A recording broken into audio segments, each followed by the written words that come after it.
you know, this is, excuse me, a damn fine cup of coffee. And welcome in to your Sunrise Book Club. Today, we're in for a special treat. We are diving into some classic, vintage John A. Keel, this cutie researcher right here. And we're going to be reading from his seminal, where'd it go? His landmark, Strange Creatures from Time and Space. Look at that art on front, by the way. That is beautiful. You have the intrepid cryptid explorer here versus a menagerie of monsters and cryptids, much like we'll be facing together this morning in our journey through creatures in the backwoods of the United States. I believe the chapter is actually called Creatures from the Black Lagoon, but I like Creatures from the Backwoods a little better. But that is what we are reading tonight. If you're curious, you're like, well, what the heck does that even mean? We're going to be talking about folks like the Frogman, Orange Eyes, MoMo, Bigfoot attacks, and possibly little visitors like gray aliens. Possibly. Not 100% sure we're going to be seeing them. But these are reports from all over the United States that happened throughout the 60s and later. A rash of sightings, a UFO, a flap of sightings, as John A. Keel would call them. Reputable people seeing all sorts of strange and wild things that go bump in the night and scared the fart out of them. That's what we're reading about today. So good morning, and let's party. For those of you who don't know, John A. Keel, he is best known for his research into Mothman. The Mothman Prophecies was his book. The Mothman Prophecies movie with the great Richard Gere, Mothman activist, was also really good. Very, very different from the actual story of Mothman. We'll read the story of Mothman here. I really want to get the Mothman Prophecies and read through that. But he does have a good chapter of Mothman here in Strange Creatures from Time and Space. But Mothman, what put him on the map? This book, it goes over other strange cases from throughout, his time, mainly the 60s. He was the dude who was rustling around in Ohio, in the Ohio River Valley. That's one of the most strange places on Earth during the 60s. That's where a lot of these sightings we're going to read about tonight happened, even though we're going to go through state by state, A to Z. So, Creatures from the Black Lagoon. A hunter is splashing alone through a swamp. Suddenly, his dog begins to howl, flips his tail between his legs, and runs off. The brush ahead of the startled hunter stirs, and a great shadow rises up, uttering an unearthly screech. It towers above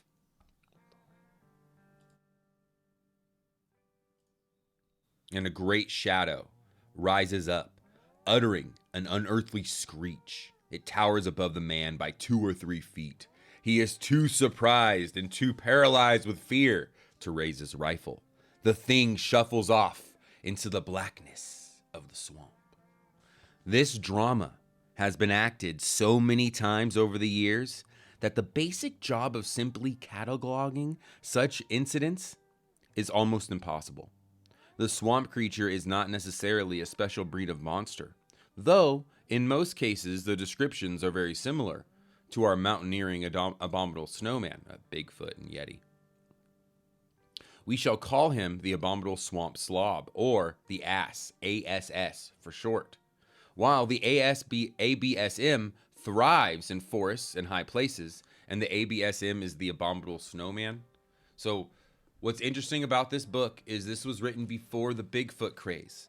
The Bigfoot craze happened a little later in the 60s after the Gimlin film dropped. And if you don't know, the Gimlin film is the most famous film of Bigfoot ever shot, and it's still to this day argued on if it was real or not. Both dudes involved in making it swear that it was real. Even the dude One of them passed away, unfortunately, rest in peace. He still claims, he's like, yo, it is real. We did not do any shenanigans. This is legit stuff. This is the Gimlin film. It's got a little flavor, mind you. I edited this. This is for my cryptid tales, but this is the Gimlin film. Cryptid tales. So that Bigfoot right there, that's the Patterson Gimlin film. Very famous. That's what put Bigfoot on the map.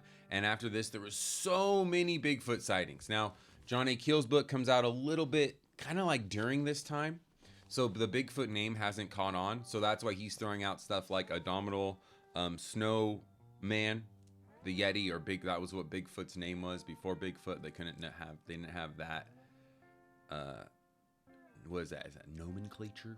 Anywho, the ABSM thrives in forests and high places. The ASS prefers low-level marshes and bayous. There's hardly a respectable swamp in the Deep South that does not boast at least one ASS. As usual for our local historical experts, the Native Americans have many legends and stories about swamp creatures. It would seem that all wet, dark, foreboding places are inhabited by unspeakable monsters of some sort. Frequently, our swamp slobs blunder into highways, dripping with water and ungodly stench. They try and flag down passing motorists. Perhaps one of these slobs serves as the original inspiration for the popular horror movie some years ago, The Creature from the Black Lagoon. There's also another creature, the Lake Thettis monster.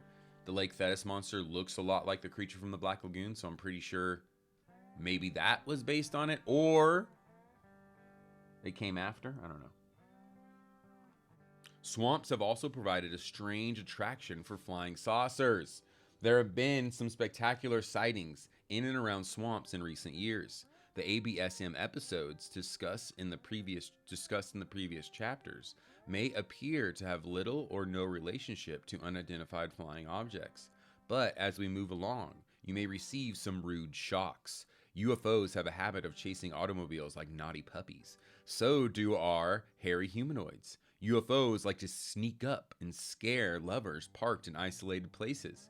And this one right here that I have up, Old Orange Eyes, infamous for spying on people making out in lovers' lanes. He loves us. He loves to watch, you know? So do our ABSMs and our ASSs. Remember, ABSMs, ASSs, that's Bigfoots, Yetis, swamp slobs, swamp monsters. UFOs seem to be able to cause power failures, auto stallings, and radio interference. So, incredibly, do our smelly freaks. On Sunday evening, May 18th, 1969, the lights went out in a small area outside of Rising Sun, Indiana. Ohio County, for 2 hours. They thought nothing of the incident at the time, although strange lights and weird flying objects had occasionally been sighted along a nearby ridge. At 7:30 p.m. on the following evening, May 19th, young George Kaiser was walking towards a tractor on the farm when his dog began to growl and bark. He looked up and saw a grotesque figure standing about 25 feet away. Whatever it was the size of a man and covered in fur. I watched it for about 2 minutes. It saw me, young Kaiser told investigator Bonnie Roman. It stood in a fairly upright position, although it was bent over in the middle of its back, with arms about the same length as a normal human being. I'd say it was about 5 feet or 7 or 8 in between there, and had a very muscular structure.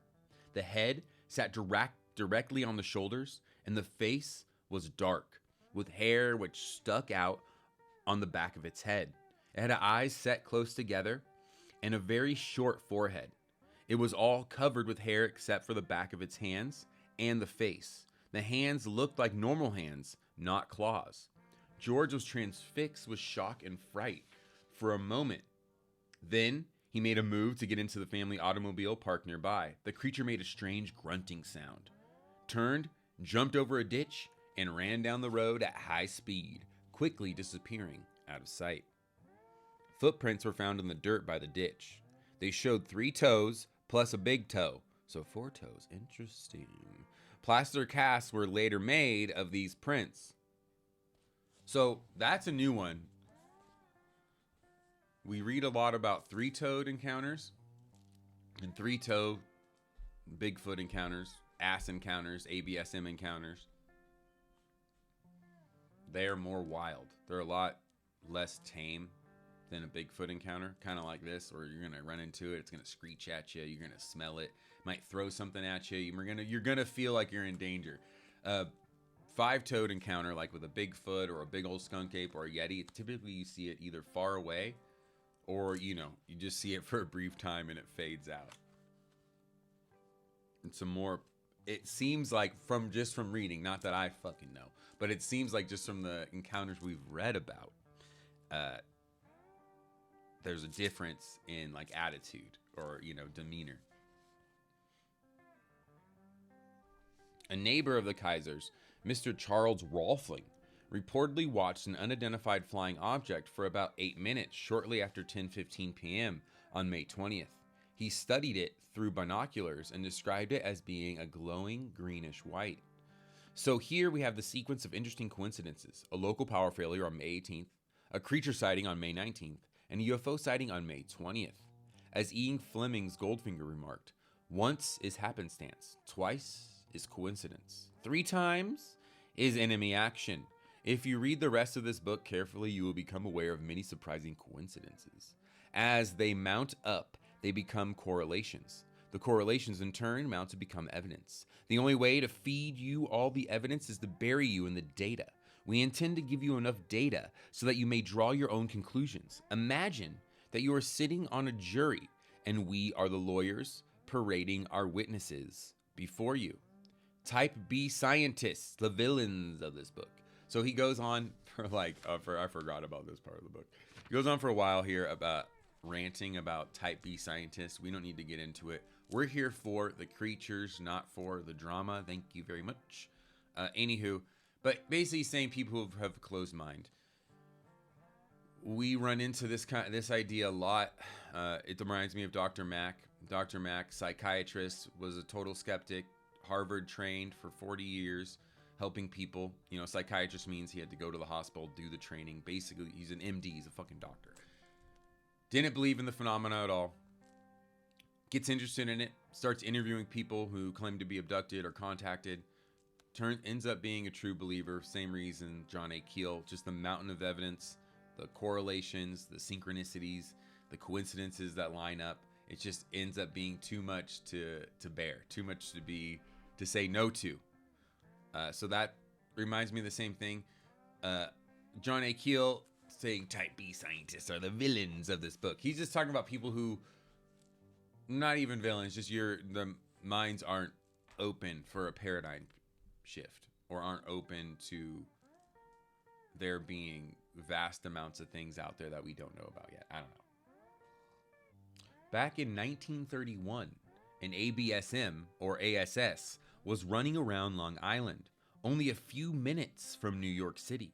In June of that year, half a dozen persons at Lewis and Valentine's Nursery near Malona, Long Island, excitedly reported a sudden appearance and disappearance of a fleet-footed ape-like animal, hairy creature, about 4 feet tall. Monster mania struck Long Island. The police received so many alarms calls that the Nassau County Police Department sent out ape hunting detail armed with shotguns. No circus was in town. A head count was taken of gorillas in the nearest zoos. Nobody was missing. Still, the hairy little fella kept pouncing out of bushes, scaring Long Islanders half to death. On June 29th, Captain Earl Comstock organized a dozen heavily armed police patrols. They were joined by 20 hardy citizens armed with pitchforks and other weapons. The 4-foot-tall hairy thing must have seen the mob coming. On all the monster busters found were a lot of footprints. The prints seemed to be solely those of the hind feet and were about the size and shape of a man's hand, though the thumb was set further back than would be in the case of a man's hand. Now, again, old Comstock and his boys going out to get this creature, it saw them coming, it felt them coming, a mile away. If these things exist, they have a way to stay hidden. They have a way to stay step ahead of us and our primitive senses. Just to keep the police on their toes, Mr. E.H. Tandy of Malvine, Long Island, reported seeing a lion in her backyard. Goddamn hoaxers. It took the police 3 hours to locate a lion gun, so by the time they reached Tandy's, the animal had ambled off, never to be seen again. Maybe Tandy was right. Sorry, don't mean to besmirch you, Tandy. Never mind, take it back. Tandy reminds me of Last Man on Earth. What a great show. Ended too early. The ape's final appearances were in the middle of July. A nurseryman named Stockman reported that his family had seen a gorilla thrashing about in the shrubbery near Huntington. Soon afterwards, a farmer 3 miles away called in to report seeing the same thing. Police found tracks at both places and tried to follow them, losing the trail in the nearby woods. That was supposedly the end of the Long Island ape. Or was it? This particular section of Long Island, with Huntington in the north, Mineola in the east, and Babylon in the south, constitutes a very interesting UFO window. We have spent many days there in the past 3 years, talking to flying saucer witnesses and collecting some very old information. There have been numerous monster sightings in a rather desolate, hilly, and wooded section of South Huntington since 1966. That's why I love old John A. Keel. Not only is he a fun writer, but he actually went out there and researched this stuff. He talked to locals. He gathered their stories. He had some experiences. It's hard to find a good book like this these days. I mean, maybe it's out there and I just don't know about it, but I mean, that's why I love Strange Creatures from Time and Space, because it's not just gathered stories, but he went out there and gathered them himself. So, UFO hero, great American hero, John A. Keel. The UFO window, located between Huntington in the north, Mineola in the east, and Babylon in the south. They've spent many days there, and they talked to many people in 1966. There have been numerous monster sightings in a rather desolate, hilly, and wooded section of Huntington since 1966. People making out in parked areas in the area known appropriately enough as Mount Misery claim to have been terrified by a giant 7-foot human-shaped something that turns up periodically in place where many low-flying, glowing, saucer-shaped and cigar-shaped objects have been seen. The leading expert in Mount Misery is a young lady named J.P. Parro. Miss Parro is a reporter and radio broadcaster and has been studying the history of the area for years. She has made efficient and responsible investigations into many of the UFO and creature sightings, and in January 1969, she succeeded in photographing a very unusual being in the secluded woods on top of Mount Misery. Fortunately, she had a witness with her, and she signed the following statement. At 8 a.m. on Sunday, January 12, 1969, I drove with J.P. Parro and Barbara L. LaMonica of Huntington, New York, to the area of Mount Misery for the purpose of taking photographs of the landscape. We pulled our car into a partial clearing on the left side of Mount Misery Road and then decided to continue on foot. We decided to photograph an area which was located about 500 feet from our car. Jay was ready to take her first shot when through the corner of my eye it caught a glimpse of a moving object. Knowing we were completely alone in this desolate area, we were very scared. Immediately, Jay turned and snapped the first 2 pictures. The 3 of us were horrified to see the figure of something that resembled a human, disfigured face, long wild hair, and dressed in a long black garment. Oh, whoa, dressed up, dude. That's fucking spooky. That's more like a skinwalker. Ooh. It retreated immediately further into the bushes, made no sounds, and made no attempt to communicate with us. Frozen in her tracks, Jay dropped her camera. I picked it up and shot the 2 remaining pictures. Barbara started to run to the car. Yeah, Barbara, good idea. Jay and I followed, and we took off in a cloud of dust. What was it? A practical joker lying in wait on a bitter cold Sunday at 8 a.m.? Not very likely. A hermit? There are no rumors of a hermit living around Mount Misery. The photo depicts a dark blob with a very bushy head and a hair extending a pale, long-fingered hand. Ugh. The picture was published... Oh, we gotta find that fucking picture. The picture was published in Beyond Magazine, July 1969. Together with an article by Miss Parro and on other unusual incidents around Mount Misery. The residences around Mount Misery are mostly estates owned by officials from the United Nations. Oh, and by other dignitaries. We're getting into deep conspiracy theory territory, people. Watch out. We got UN delegates living in this area. Oh no. What's he gonna say now? Okay. The late Henry L. Simpson, Secretary of War during World War II, maintained a mansion on the very summit of Mount Misery. To demonstrate our theory that these events... Oh, he has no... Sorry, that was just me going wild. He has no theories about it. He was just giving us a fact. Apologies. Maybe there's nothing to it. To demonstrate our theory that these events tend to reoccur in the same window areas year after year, and even century after century, we will present a catalog of monster sightings summarizing many of the major and minor incidents of the past few years. This material has been collected from many sources, including the files of Ivan T. Sanderson, great cryptozoologist, one of the OGs. We think we have one of his books, Cryptozoology A to Z. We've read some chapters from it together. It's good stuff. He's more of a... His books are great. He's more of a down-to-earth cryptozoologist. There's less fantastical stuff, which, you know, I like, but I'm more of a... Give me the weird stuff, dude. Give me the creatures from time and space. We have organized the material by states to give you some idea of the geographical dispersion of these reports, and then we will follow with a chart outlining the significant correlations found in many of these reports. We have not tampered with these stories in any way. We present the facts as originally reported. We have, of course, greatly condensed each item. Some of these reports cover many pages. Some have included photographs, plaster casts, and lengthy tape recordings of the witnesses. Others are based upon lengthy newspaper stories written and published by competent local reporters. Devout monster collectors will recognize some of these items. Some may complain because we have found it necessary to be so terse. This catalog is by no means complete. We have not, for example, attempted to present even a fraction of the California Bigfoot sightings. Oh, so this is in the time, slight correction from earlier. This is in the time when Bigfoot was just a local celebrity in California. Now everything that looks like this creature here that I have up, which is the beautiful MoMo from Missouri, this creature would just be called a Bigfoot now. You know, it's like the copy machines being called a Xerox or whatever the fuck you could relate to.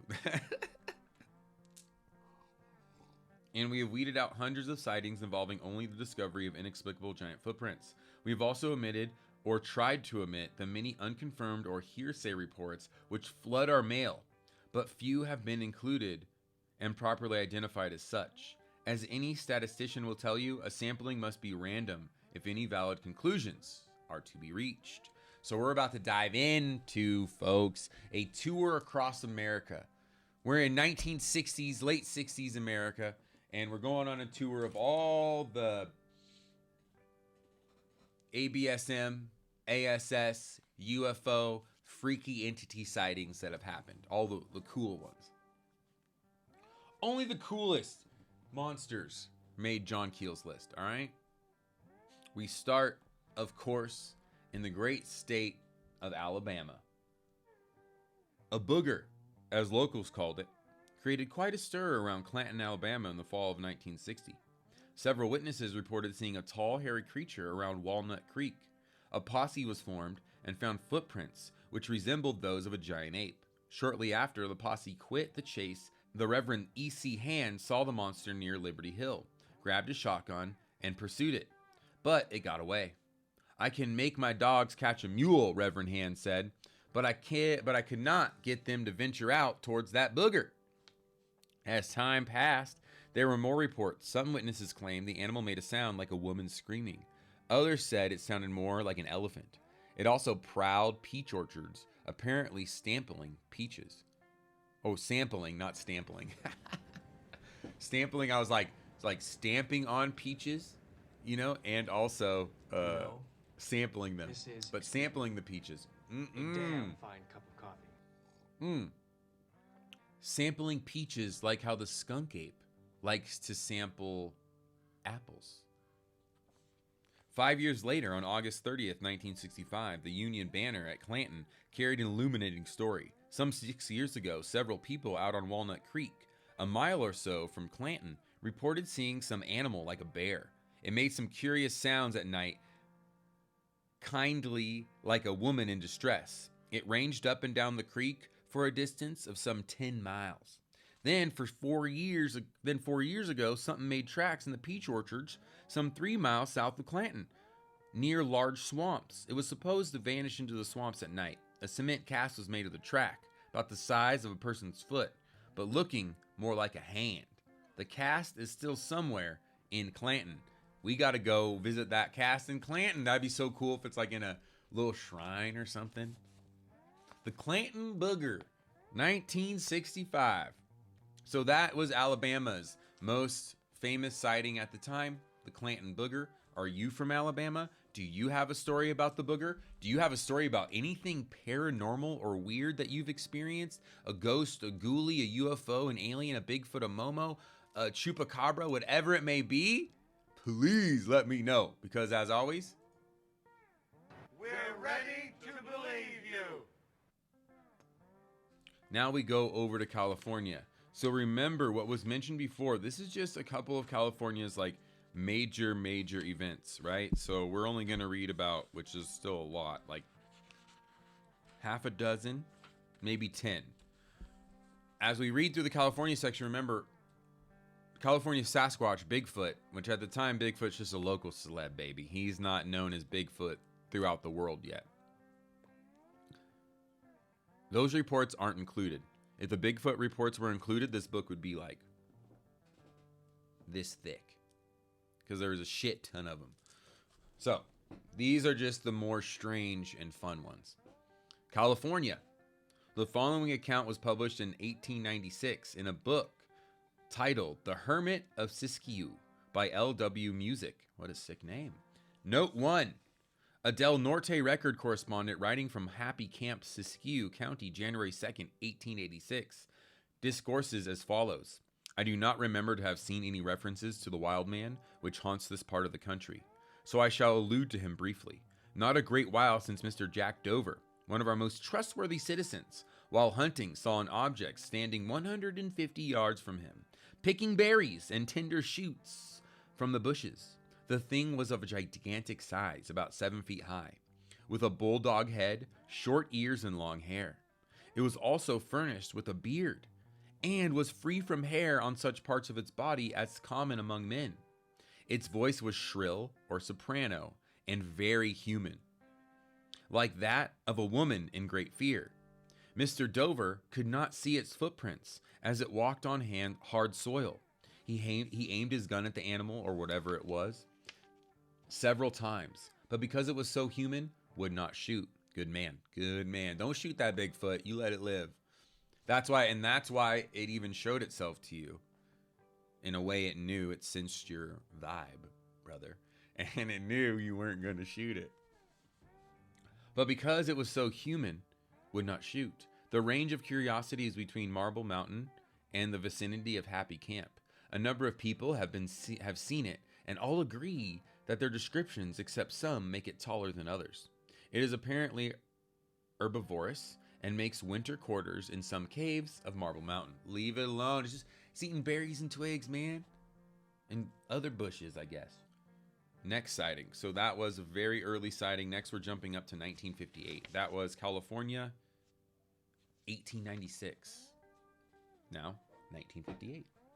It ran upright like a man, swinging long, hairy arms, said Ray Kerr of McKinneyville, California, as he described his sighting of the Bigfoot on Sunday, October 12th, 1958. But John A. Keel, you said there were no Bigfoot reports in here.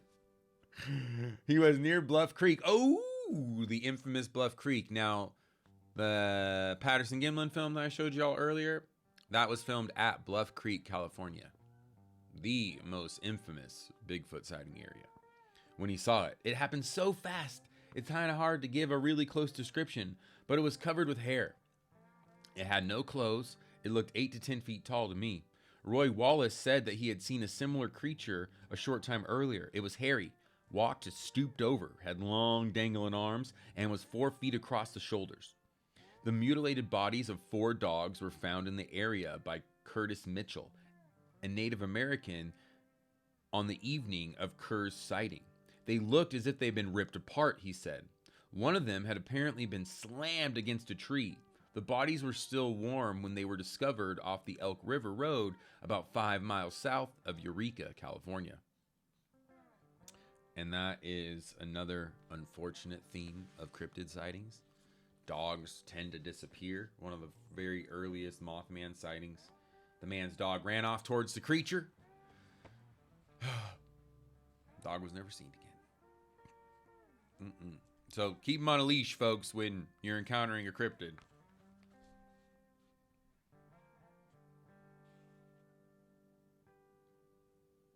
So that was the Bigfoot encounter of Ray Kerr in 1958. Now we're continuing 1958, another sighting of Charles Wetzel. Oh, Wetzel, maybe he was of the Wetzel's Pretzels family. Maybe this is old money. Maybe he's Charles Wetzel of the Pretzel. Charles Wetzel was driving home in Riverside, California on Saturday night, November 8th, 1958. Yes, Riverside, right down the mountain from me. And as he neared the point where North Main Street crosses Santa Ana River, something leaped in front of his car. It had a round, scarecrowish head, he said, like something out of Halloween. It wasn't human. It had a longer arm than anything I'd ever seen. When it saw me in the car, it reached all the way back to the windshield and began clawing at me. It didn't have any ears. The face was all round. The eyes were shining like something fluorescent, and it had a protuberant mouth. It was scaly like leaves. It's like a lizard man. And I love this. This encounter is one of my favorites because it's a local encounter, and it's such a weird and wild one. This guy literally had scratches on his car, and he encounters this creature that's all scaly, and it has like a big ass hand that's scratch his car. I mean, it could definitely be a prankster, be a hoax, not putting that by anyone. But it's an interesting story. Wetzel reached for his .22 pistol he carried in the car and stomped on the gas. The only thing that, you don't really gain much from telling everybody you had a monster encounter and then believing it. I'm sure he wasn't paid very much, if anything, at the time to tell his story. Then when you tell a story like this, most of the time people look at you like a freak. And it's not really worth it, but still could have been. Wetzel reached for his .22 pistol he carried in the car and stomped on the gas. The thing fell back from the car and it gurgled. The noise it made didn't sound human. I think I hit it. I heard something hit the pan under the car. There were long, sweeping scratches on his windshield, but nothing was found at the site. The next night, a 6-foot-tall creature leaped out of the bushes near the Wetzel site and frightened another motorist. The Wetzel story was widely circulated by the wire service and has become a monster classic.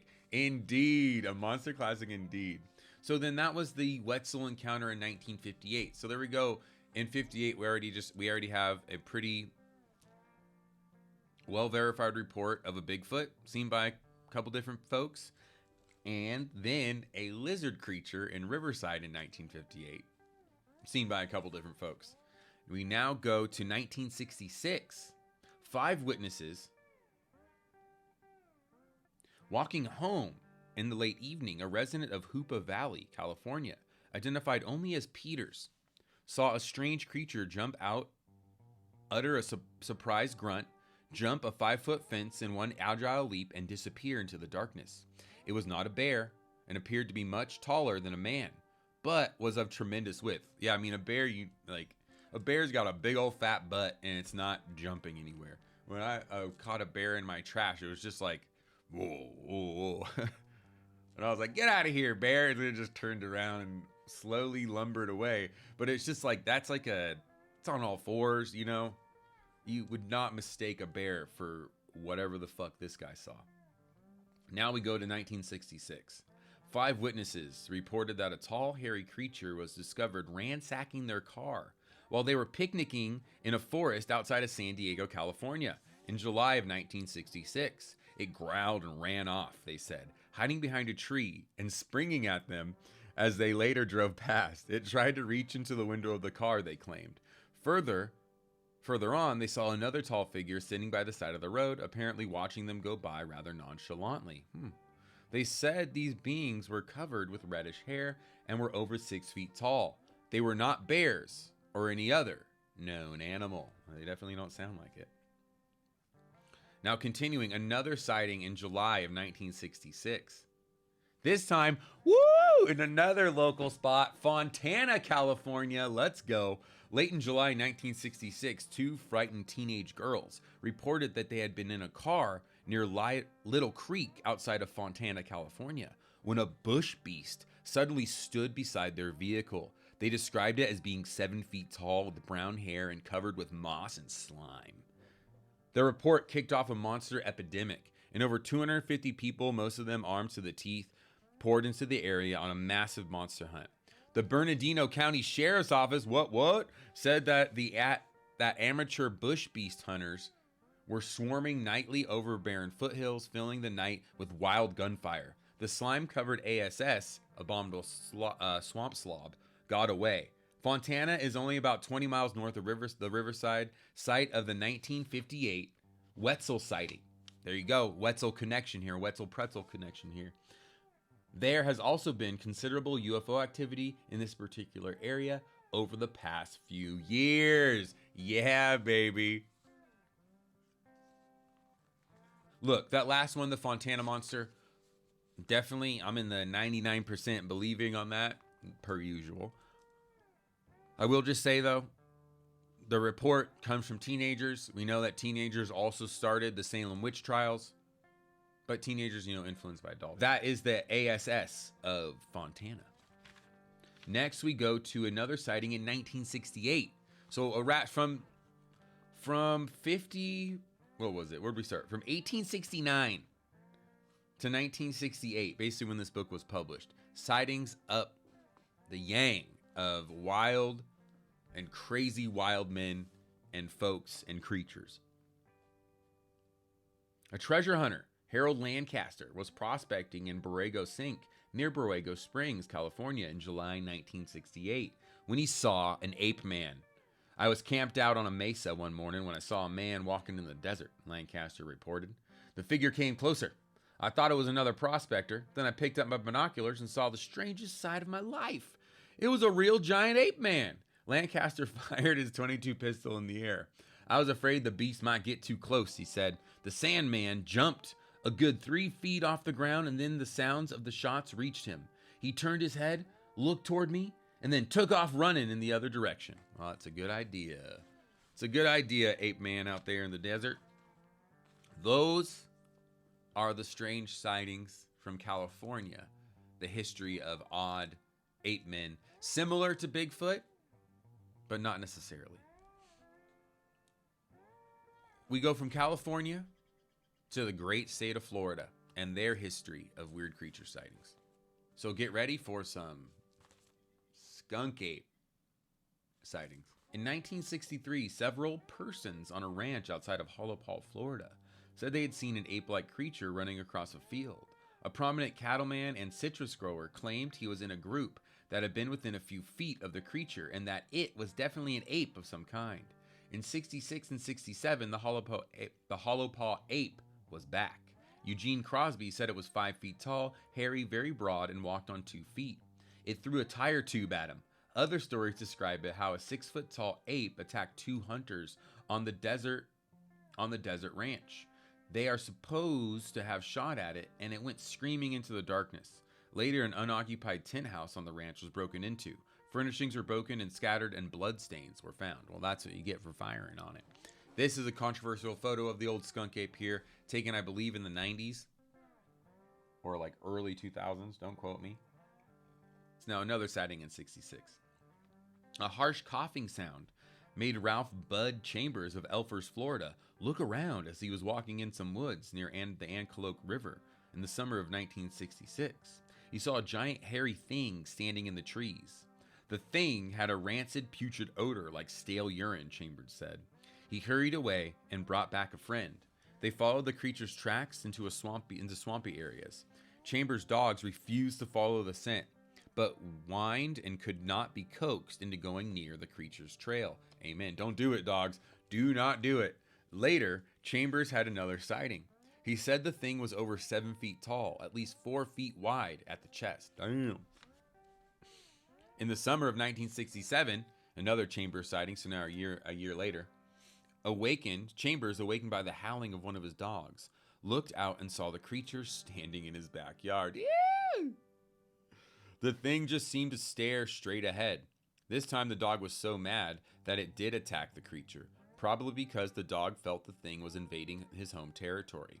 The dog started snapping at its legs, but the thing did not take any notice of the dog at all.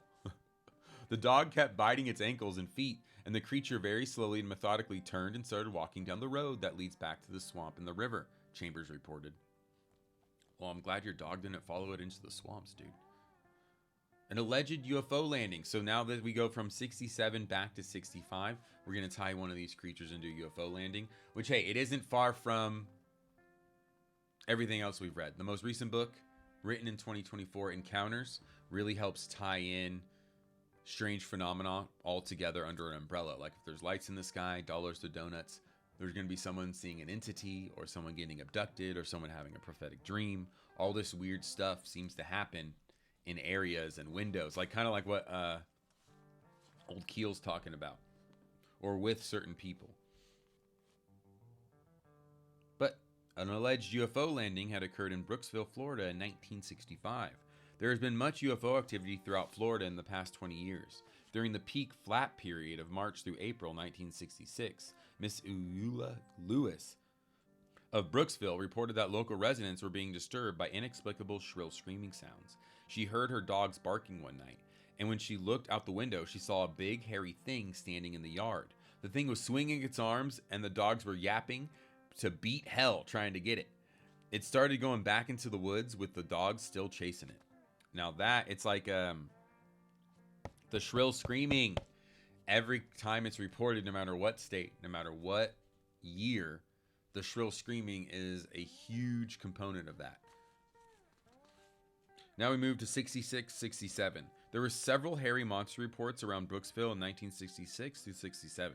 In May of 1967, Joe Rittenauer was invited to a ranch near Newport Richey, where strange three-toed tracks had been found. Uh-oh, watch out. The county sheriff revealed that the cattle were disappearing. No truck tracks or other evidence have been found to lead to rustlers. Just where does a rustler put a full-grown cow? A sheriff's deputy asked Mrs. Rittenauer. Sure as hell not in his back pocket. Interesting, then we have cattle starting to disappear, which I don't know why entities from another dimension would need cattle parts.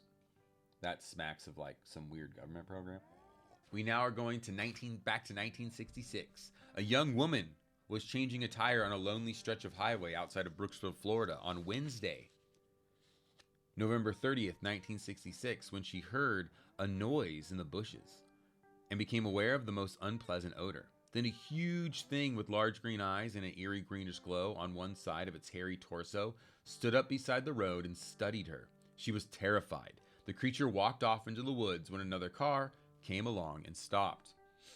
We go from the Brooksville sighting then to 1967. There's a terrible smell around here. Can't you smell it? The girl complained. She was one of 4 teenagers parked on the Lover's Lane near Elfers, Florida in January 1967.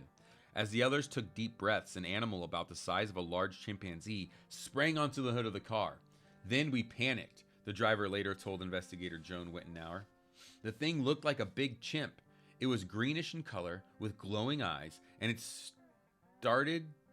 I started the motor, and the thing jumped off and ran back into the woods. We tore like blazes back into the dance we were supposed to be attending.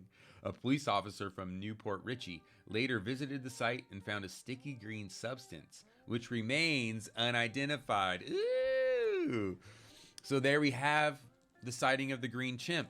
Now, the green chimp and the skunk ape have not always been sighted together, but that was going on at the same time. People were seeing like the 5-foot guy we have here, and then they were also seeing a more greenish kind of paranormal looking chimp with glowing red eyes, not glowing eyes and the shit, you know.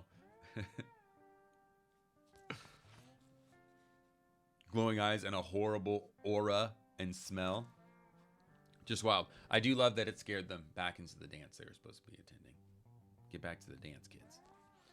Don't be wandering around no desolate lovers' lanes. You get back to the dance. So those were the strange sightings in the 50s and 60s down in Florida. From Florida, we go to old Georgia. Down in Georgia, where the Bigfoots like to play. In August 1956, Joseph Whaley, an employee of Georgia Department of Forestry, was driving an open Jeep about 30 miles outside of Edison, Georgia, when a 6-foot-tall, dark gray, hairy man-shaped creature blundered out of the bush and chased him. It grabbed at him, apparently trying to haul him from the Jeep, scratching his arm, Whaley said. It looked like a gorilla, except it had claws and long, pointed ears. Oh, whoa, like an elf gorilla. He was not anxious to get back for a closer look. I mean, hey, can you blame him? Can you blame him? A man named Tant King, dude, sick name, was walking in a field near Edison, Georgia one night in 1956 when he was frightened by a little naked hairy man about 3 feet high. What? Who came out of the nearby woods and walked along the edge of the fence.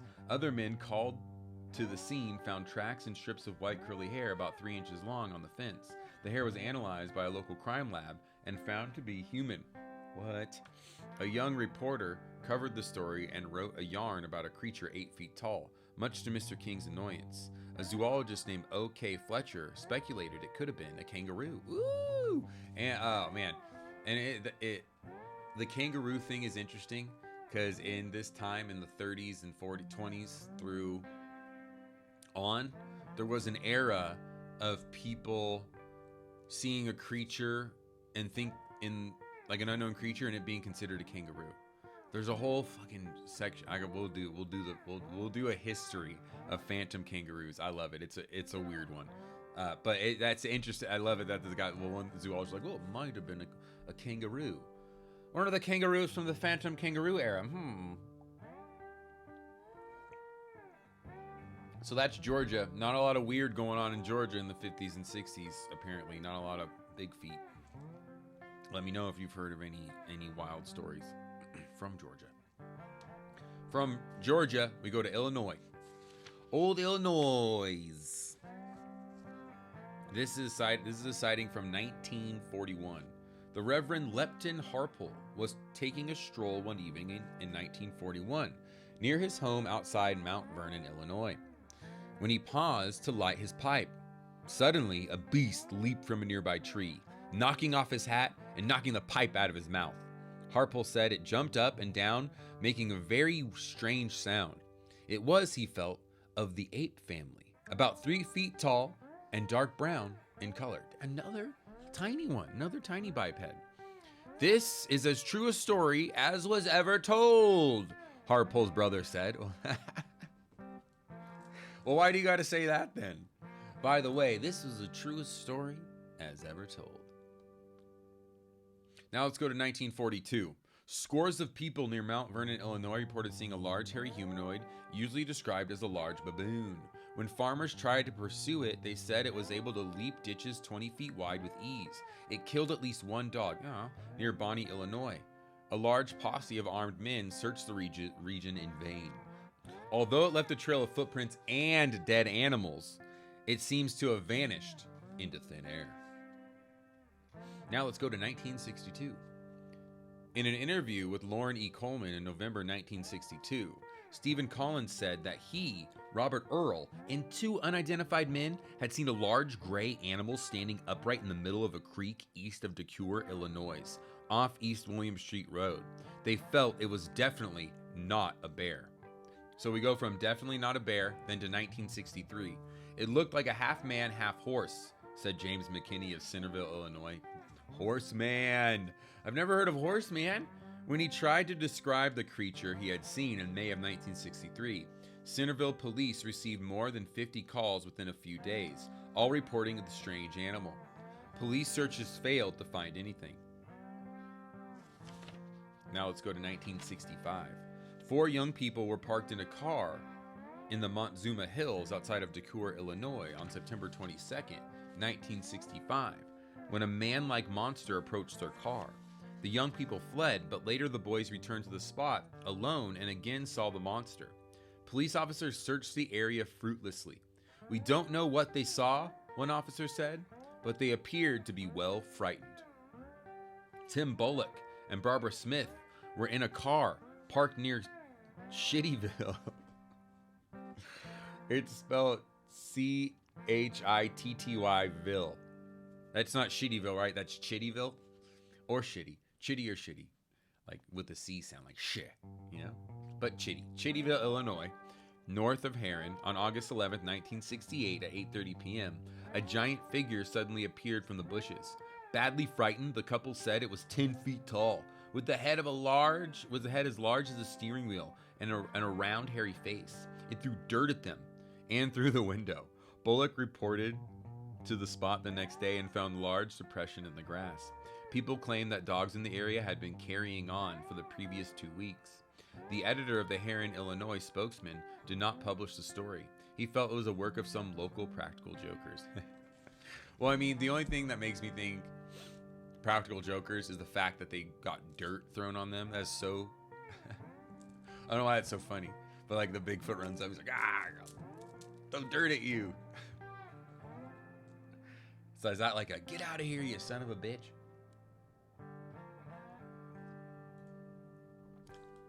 How about that heat out there, huh? All right, we travel from beautiful Illinois to good old Indiana. Indiana just had one sighting in 1962. A group of young people in a graveyard, at Blue Clay Springs, Indiana, near Richmond, the cool young people obviously hanging out the graveyard, reportedly saw a 7-foot-tall creature with red eyes. It stood on 2 feet, but ran on all fours. Ape-like, and was covered with white or silver hair. Footprints found showed 4 long front toes. Ew! They're all long toes? Let me turn that down. That might have been a little loud there. Sorry, folks. Kentucky. So now we go from Indiana, to good old Kentucky. 1962, June. Hot, humid summer that year. Trimble County, Kentucky was plagued with a monster mania in June 1962. A farmer named Owen Pike said he saw the thing when it attacked and mauled his dogs. One a collie and the other a German shepherd. He described it as a 6 foot tall with hanging arms that reached to its knees. On June 8th, Siles McKinney claimed the creature killed one of his calves. The calf carcass was found 15 feet outside the enclosure, and the gate was still shut. Claw marks were found around the barn, and traces of black hair were also discovered. Examination of the calf indicated it had been killed by a blow on the head. Other animals in the area disappeared or were found mutilated. Sheriff Curtis Clem took the matter very seriously. 7 police dogs, a helicopter, and a posse scoured the area. Large footprints were found, like those of a giant dog, but various eyewitnesses attested it was a large ape or bear. A gorilla or a big something or other with reddish hair was the general description. J.D. Webster, professor of zoology at Hanover, Indiana, said, "I suspect it was a Great Dane, of which there are several in the area." Simultaneous with the Trimble County scare, citizens in Hazel, Kentucky were out hunting for a snake 28 feet long, which had been seen there. What? Dang, so snakes and hairy creatures. Well, the thing is, with the zoologist saying it was just a Great Dane, so is it like a Great Dane that has run absolutely amok? You know, like it is going and killing livestock? That would be like a Cujo level Great Dane. You know what I'm saying? That was the only sighting that happened in Kentucky during this weird hairy humanoid sighting flap in the 60s. That was not June of 1962, Kentucky. We go to Michigan, baby. The beautiful Great North. And this sighting does not have a date. Wow. There is a swamp in Charlotte, Michigan called Gorilla Swamp because several years ago, people there reportedly saw a huge gorilla wandering around. At least it walked on 2 feet and was covered with hair.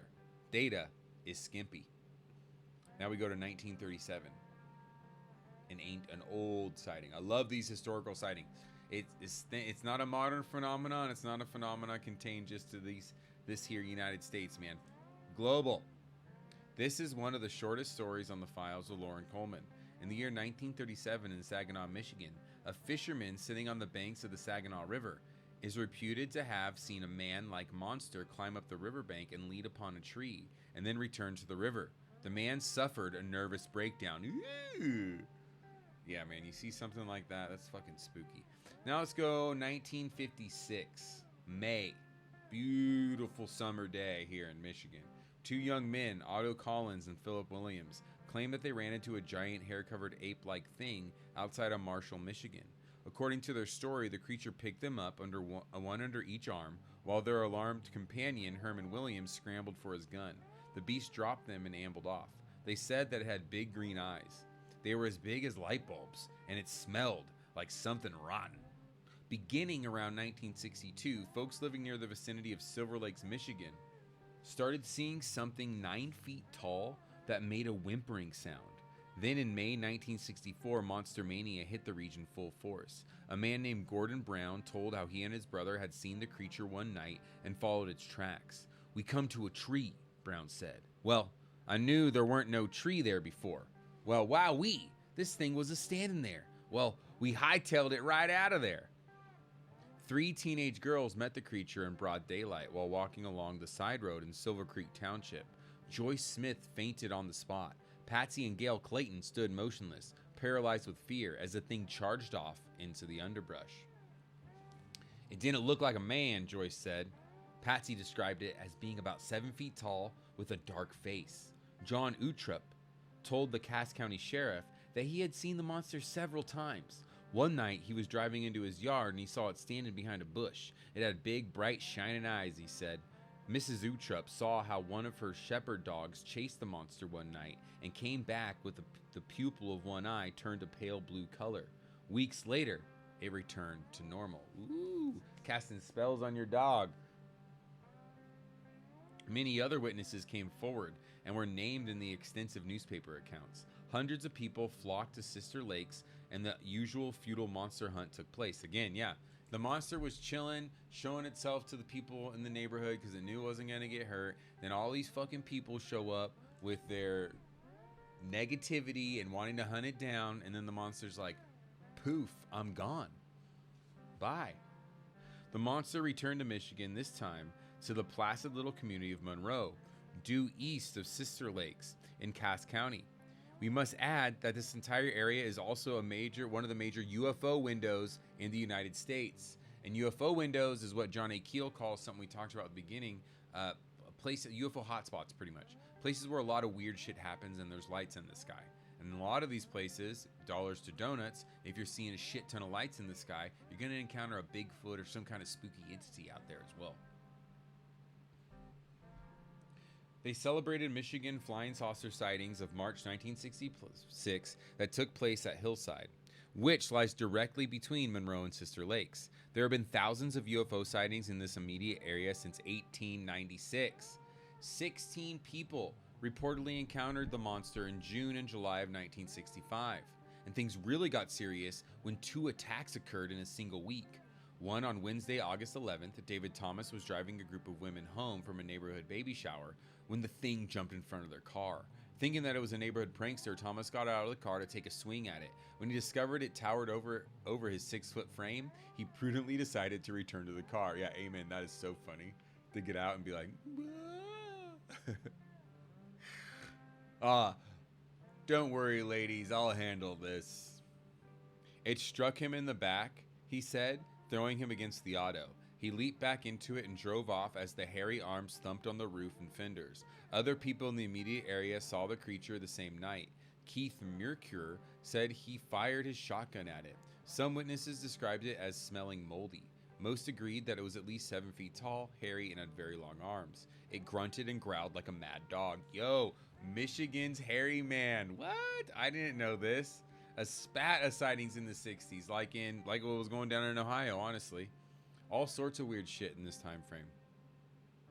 On Friday night, August 13th, Friday the 3rd, Mrs. Rose Owen and her daughter, Christine Van Archer, said that the monster ran alongside their car, jumped on the side of it, reached through the open window, and grabbed Christine by the hair.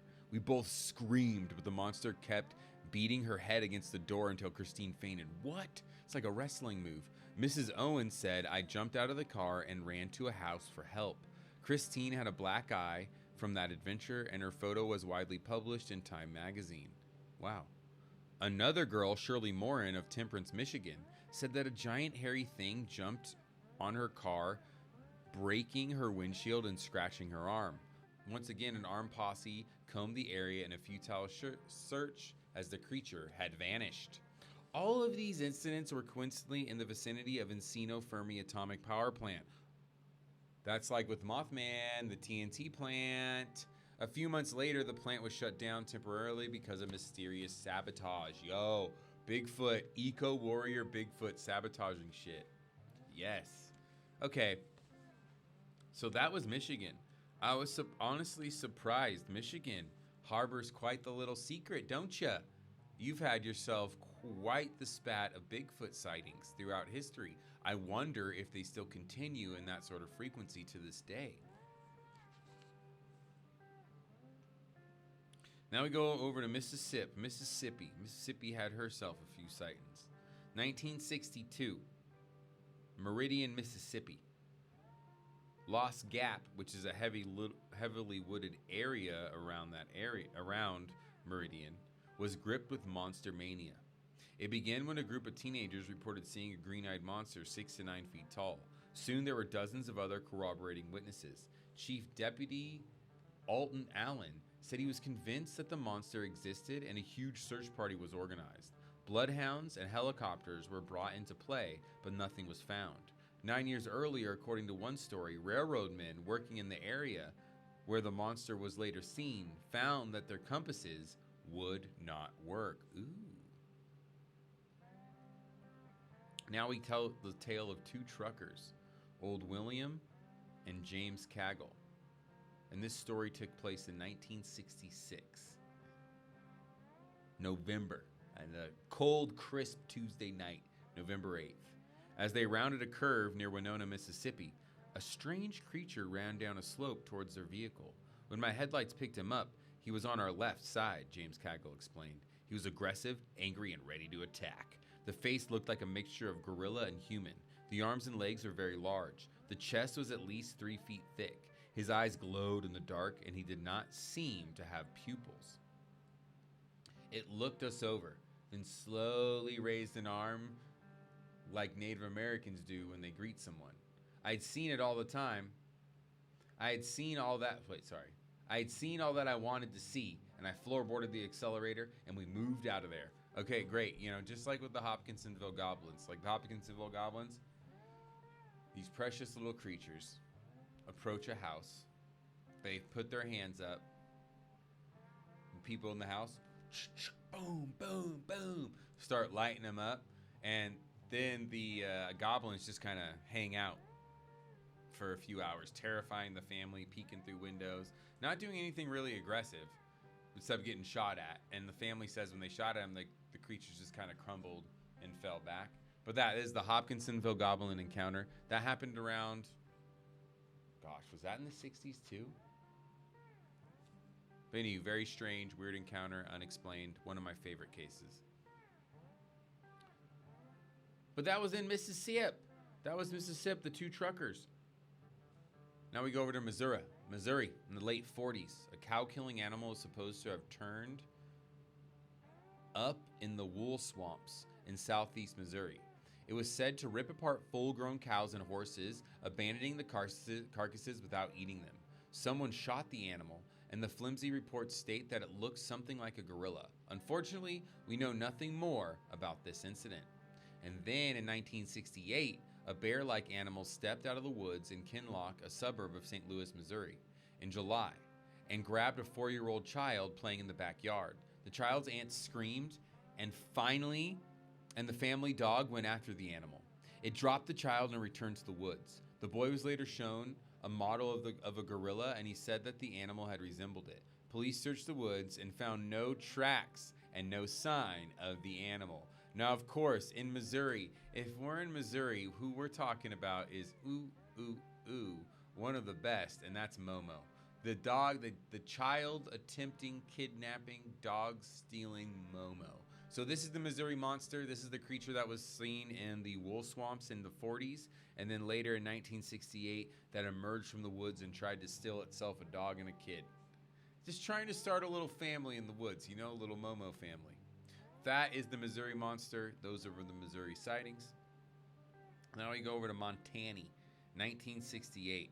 Harold E. Nelson, driving across country when he pulled his camper off the highway to settle down for the night outside of Billings, Montana on Wednesday, September 11th, 1968. As he was gulping down a can of beans, yes, he heard a noise outside his camper. So he picked up a flashlight to take a look. When he opened the door, he found a huge thing staring straight at him, saying, "Give me your beans." It had an ape-like face, but it was definitely not a gorilla, Nelson said later. The head was slightly pointed, sloping down like the sketches of cavemen. The whole body was covered with reddish-brown hair.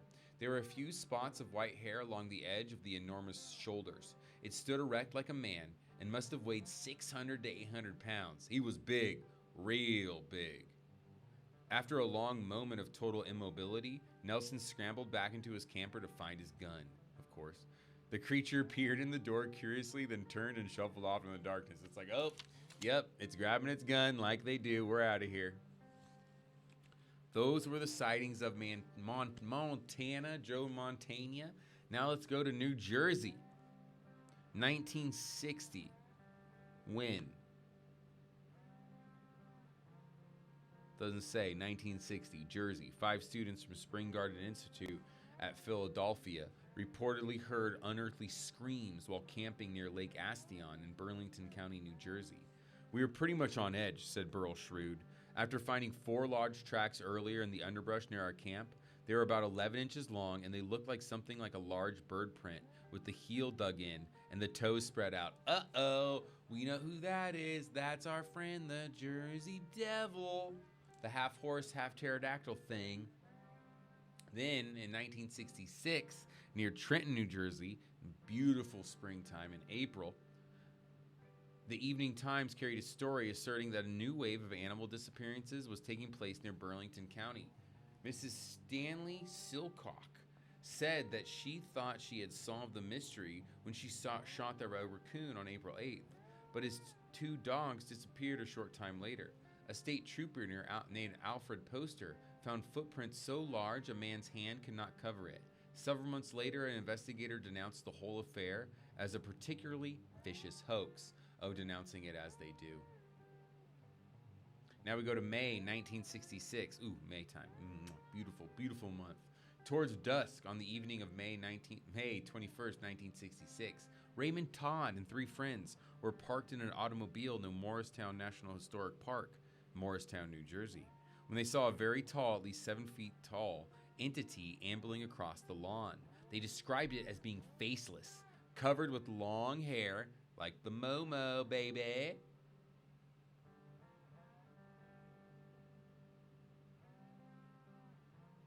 It had huge shoulders, they said, and walked erect with a stiff rocking movement.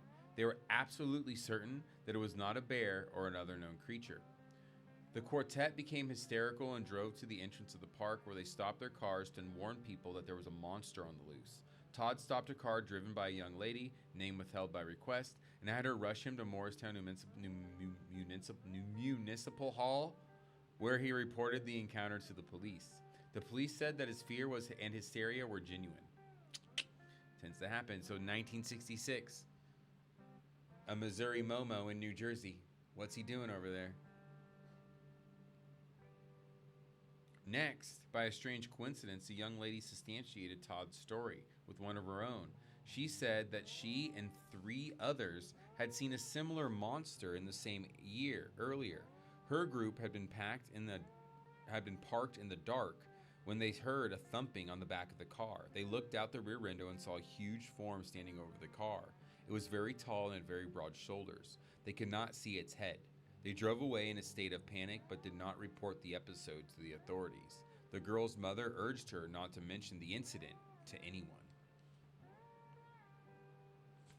From New Jersey, we visit New York, New York, 1965 through 66. A letter from a young man in Sherman, New York. I am writing about 3 or 4 years ago. I saw a white monster in a swamp beside our house. I have been seeing these things ever since then and close to our house. One night it came down into our yard. It stands between 12 and 18 feet high. Whoa. It has a long tail between 6 and 8 feet long and is covered with hair. They are always white. I have seen them alone or at 2 at a time. It can walk on 2 feet or 4 feet. It is almost a double for a prehistoric sloth. My whole family has seen this thing, and I know of 2 more men who have seen them. I am 15 years old, and I am not kidding. I have seen these things, and they are in fact real. Well, thank you, Mr. 15. That is a wild fucking story. Another, New York, 67. Hearsay reports of a giant hairy humanoid blundering about the woods near Ithaca during a major UFO flap in the area in fall. One story claims that a group of teenage UFO buffs searching the woods encountered the creature and that it tore a boy's jacket. From New York, we go to the beautiful, wonderful, strange Ohio. Now, I know it's like a joke now, Ohio, which is a real shame because, you know, Ohio truly is a weird place. The Ohio River Valley was a place of very high strangeness in the 60s. Might have been home to a rift or interdimensional, or the veil might have been thinner there because there were all sorts of fucking creatures and poltergeist activity going on. But March 28th, 1959, 3 teenagers, Michael Lane, Wayne Armstrong, and Denny Patterson, were badly frightened by something near Charles Mill Reservoir outside of Mansfield, Ohio. They said a giant 7-foot-tall thing seemed to rise up out of the ground in front of them. It had glowing green eyes, and no arms were visible. Strange tracks were later found at the site. Then in 1963, the thing paid another visit to Mansfield. Many witnesses reported seeing a creature 7 to 8 feet tall, covered with gray hairs and having a large luminous eyes. It was definitely not a bear, said C.W. Cox. It was more like a gorilla. The usual fruitless search was held. Then a monster man had reportedly been living quietly in a tunnel in Cleveland, Ohio's Riverside Cemetery for the past 25 years. One of the people who claims to have seen it, Mrs. Grace Lewis, describes him as a big, hairy man weighing 400 pounds. According to local theories, the monster man was obliged to move when the highway construction demolished its haven. For his new home, he picked a very logical place, a woods directly behind the Cleveland Zoo. On Monday night of April 22nd, 1968, a couple of youths came face to face with something weird in those woods. It's 8 feet tall and covered with hair, William Schwark said later. I chased it Monday, and it knocked me down a slope. Another boy claimed the thing grabbed him and ripped his jacket and left deep scratches in his shoulder. Look, these guys are always getting their jackets ripped, man. Gotta protect your stuff around a Bigfoot. The word got out quickly, and within a few days, the woods were filled with teenagers armed with flashlights, baseball bats, and ropes. A white sheet with burn marks in it, and some chicken feathers were discovered in the area. But as usual, the hairy unbelievable eluded his pursuers and disappeared without a trace. Local police remained skeptical of the whole affair. I mean, yeah, they would. Local police are very skeptical of all these reports. Anywho, from Ohio and its high strangeness, we go to Oregon. 1926. 28 people in and around Yankton, Oregon, reportedly saw tall, hairy humanoids. One ran along a side-moving truck, looking into the cab. Sheep and children are supposed to have disappeared mysteriously in the area that year. What? Not the children. Then in 1942, in the summer of 1942, Mr. Don Hunter, head of the audiovisual department of the University of Oregon, and his wife were vacationing at Todd Lake, Oregon, one afternoon when they were sitting in their car waiting for a rainstorm to pass over, when they suddenly saw an unusually tall figure striding across a meadow about a quartet of a mile from the lake. It was not humped over, but very erect with a military bearing. Hunter later said, the legs seemed very long. He did not run. He walked giant strides very quickly. In getting out of the car, we must have been heard because it took off for the trees with giant strides. Interesting. In the fall of 1957, Gary Jonas and Jimmy Newell reportedly saw a giant human-like figure while hunting near Wanoga Butter, Oregon. Well, let me go back here. Hunter said later, the legs seemed very long. He did not run, he walked, giant strides very quickly. In getting out of the car, we must have been heard because it took off for the trees with giant strides. We now go to 1957. In the fall of 1957, Gary Jonas and Jim Newell reportedly saw a giant human-like figure while hunting near Wanoga Butter, Oregon. Mr. Jonas had shot a deer, and the tall being came out of the bushes suddenly, picked up the dead animal with one arm, and walked off quickly with tremendous strides. Yoink! Oh, dude. What? That's so smart to just, like, track some hunters, because you're a Bigfoot, you're a master of the wood. Ain't no one gonna fucking see you. Track some hunters for a long time. Wait till they kill something, then, like, whoop, and take it, and just take off, dude. Dinner for the whole fam. Or for yourself, if maybe it was a bachelor. How much would a Bigfoot eat? Would it need a whole deer? Or was that for like a family?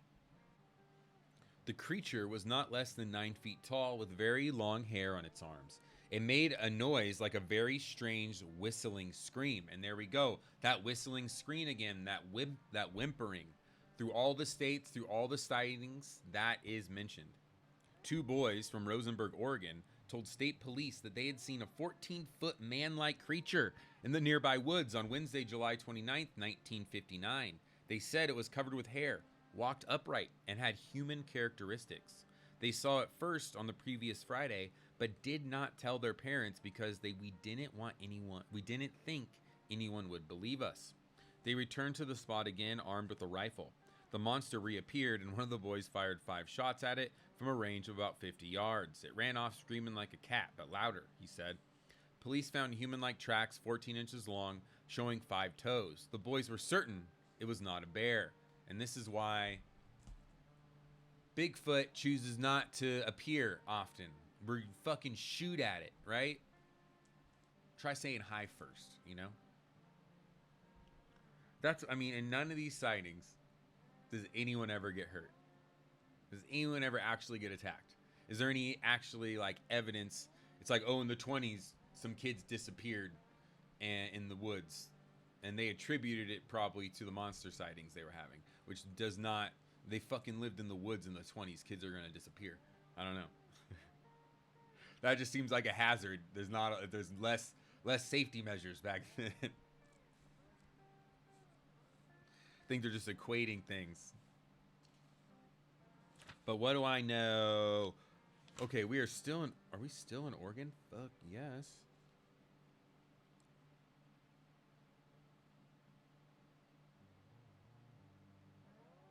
And those boys were certain it was not a bear. So now we go to 1966. Did you hear the one about the walking tree stumps?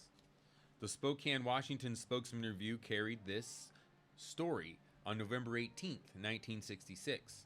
Newport, Oregon. People in the coastal logging area didn't believe 16-year-old Kathy Reeves when she told them about 3 little stumps that walked across the pasture. Not only did they move, said Kathy, but they also were of different colors: orange, light blue, white, yellow, and watermelon colored. That was 6 months ago. Since then, 25 persons have seen the unidentified flying objects, and 15 statements were taped by newsmen. Later, the Reeves home on Pioneer Mountain was haunted by strange balls of light. Strange creature sighting, then sighting of balls of light. That's the equation.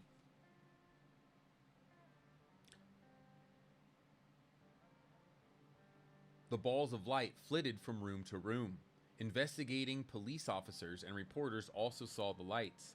The family finally moved out. Oh. Several others in the same area told police they had been seeing giant humanoid figures with a single eye in the middle of their foreheads. Cyclops? What? Well, were the several others ever corroborated by anybody? They're just like hoaxsters, our worst enemy. But maybe, hey, you know what? I'm not gonna poo-poo on someone's Cyclops sighting. You know, who am I?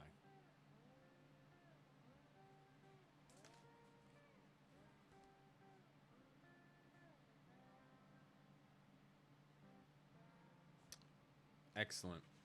From Oregon, we head over to Pennsylvania. 1967. In a letter to the editor of Real magazine, Mr. Mario W. Pinardi claimed that he and another person saw and tracked a 9-foot-tall gorilla-like creature in an open field near Allison, Pennsylvania. You heard it here, folks. Mario Pinardi. All right, so now we go to Pennsylvania. 1967. Oh, we just read that one. Bloop, bloop. 9-foot-tall gorilla, Allison, Pennsylvania, 1967. Now we go back to 66, where a 6-foot-tall person or thing was seen by 7 persons on the shore of Edinburgh Lake, Edinburgh, Pennsylvania, Wednesday night, August 17th, 1966. The witnesses fired at the figure on 2 occasions with weapons that they had taken along. Apparently, the creature was not hit, said the Erie, Pennsylvania Times. On August 19, 1966, a heavy UFO flap was taking place in the area at the time. Another tall, unidentified creature had been seen on Presque Isle on July 31st, some 18 miles from Edinburgh. One report claimed that a man had come face to face with the Edinburgh monster near the lake and had been so badly frightened that he was unable to speak for 3 days. Hoarseness and loss of voice has occurred in a number of close UFO sightings in recent years. Pennsylvania, interesting. The 6-foot-tall person or thing of Edinburgh Lake. I've never heard of that one. Of course, we fired at it. So just try, you know. You don't need to fire at one if you see one. You know what I mean? Just don't do it. What if it has a treasure for you? Like in a video game. Or what if it just wants to be? Anywho, from old Pennsylvania, we go to Tennessee. 1878. Got ourselves a wild man of the woods. Was allegedly captured in Tennessee. And placed on exhibition in Louisville, Kentucky. He was described as being 6 foot 5 inches tall, with eyes twice the normal size. His body was covered with fish scales. That sounds like a normal person with maybe a skin issue. But don't trust the circus exhibitions of 1878. I don't know why, I just have a feeling. Anywho, from 1878, from their captured wild man, which wouldn't happen, to 1959, 2 Claps Chapel Road residents outside of Knoxville, Tennessee, fired a shotgun at an apparition 8 to 10 feet tall on September 24th, 1959. The creature had come up to the window on the front porch of Earl Taylor's house, and John Rosenbaum joined Taylor in fighting it off. They heard thumps on Taylor's car and later found 2 long scratches on the hood, which had not been there when he polished the car earlier in the day. The creature disappeared without a trace. Yeah, you got a thumping on your car after you shot at it. It's like, I'm going to give you a little freaking souvenir. From 59 to 68, Brenda Ann Adkins reported meeting a hairy creature on Mount Eagle Mountain, north of Chattanooga, Tennessee, in the spring of 1968. Ooh! I've been through Chattanooga. I got to go to a Chattanooga Lookouts game, one of the Dodgers farm teams. Super cool little town. I ate at a really good pizza place there. I forget the name of it. But the baseball game was so fun. It felt like going to it was like a baseball game on the CW. You know what I mean? In a small town.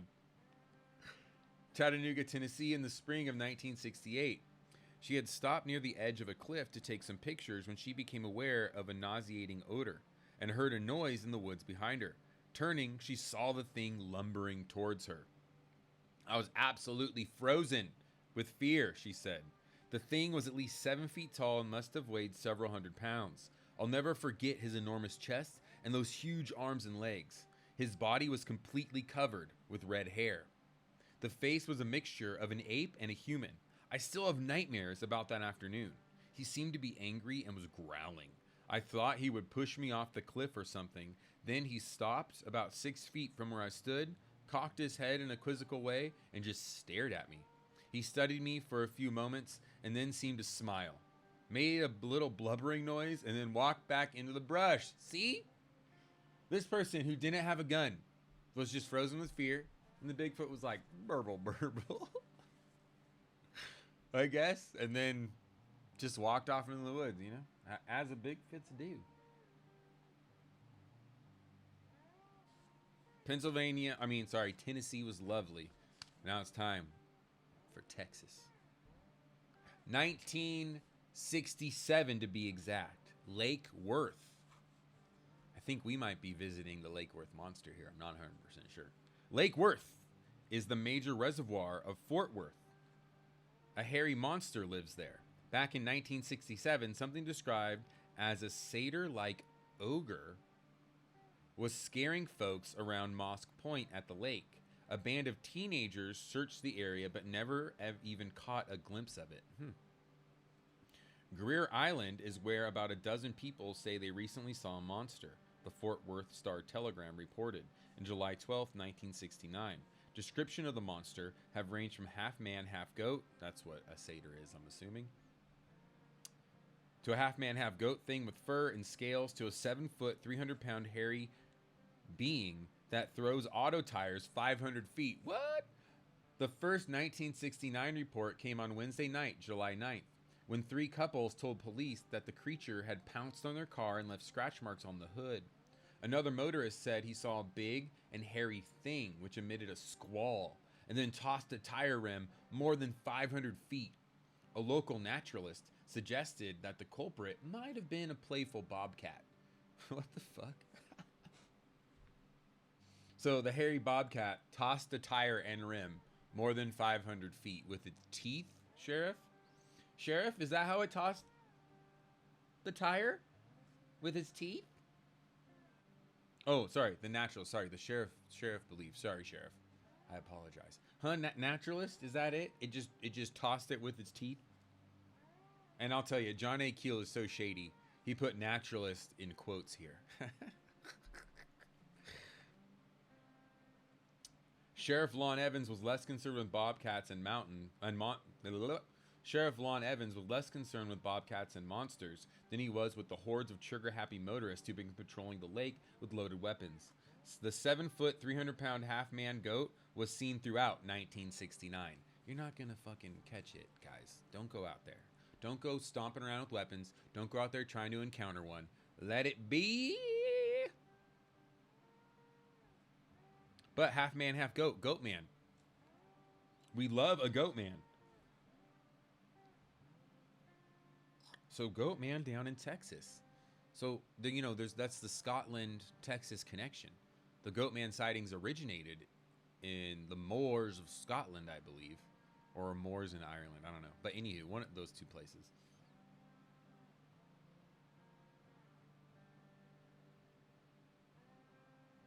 So did they migrate, or is there a special Texas goat man?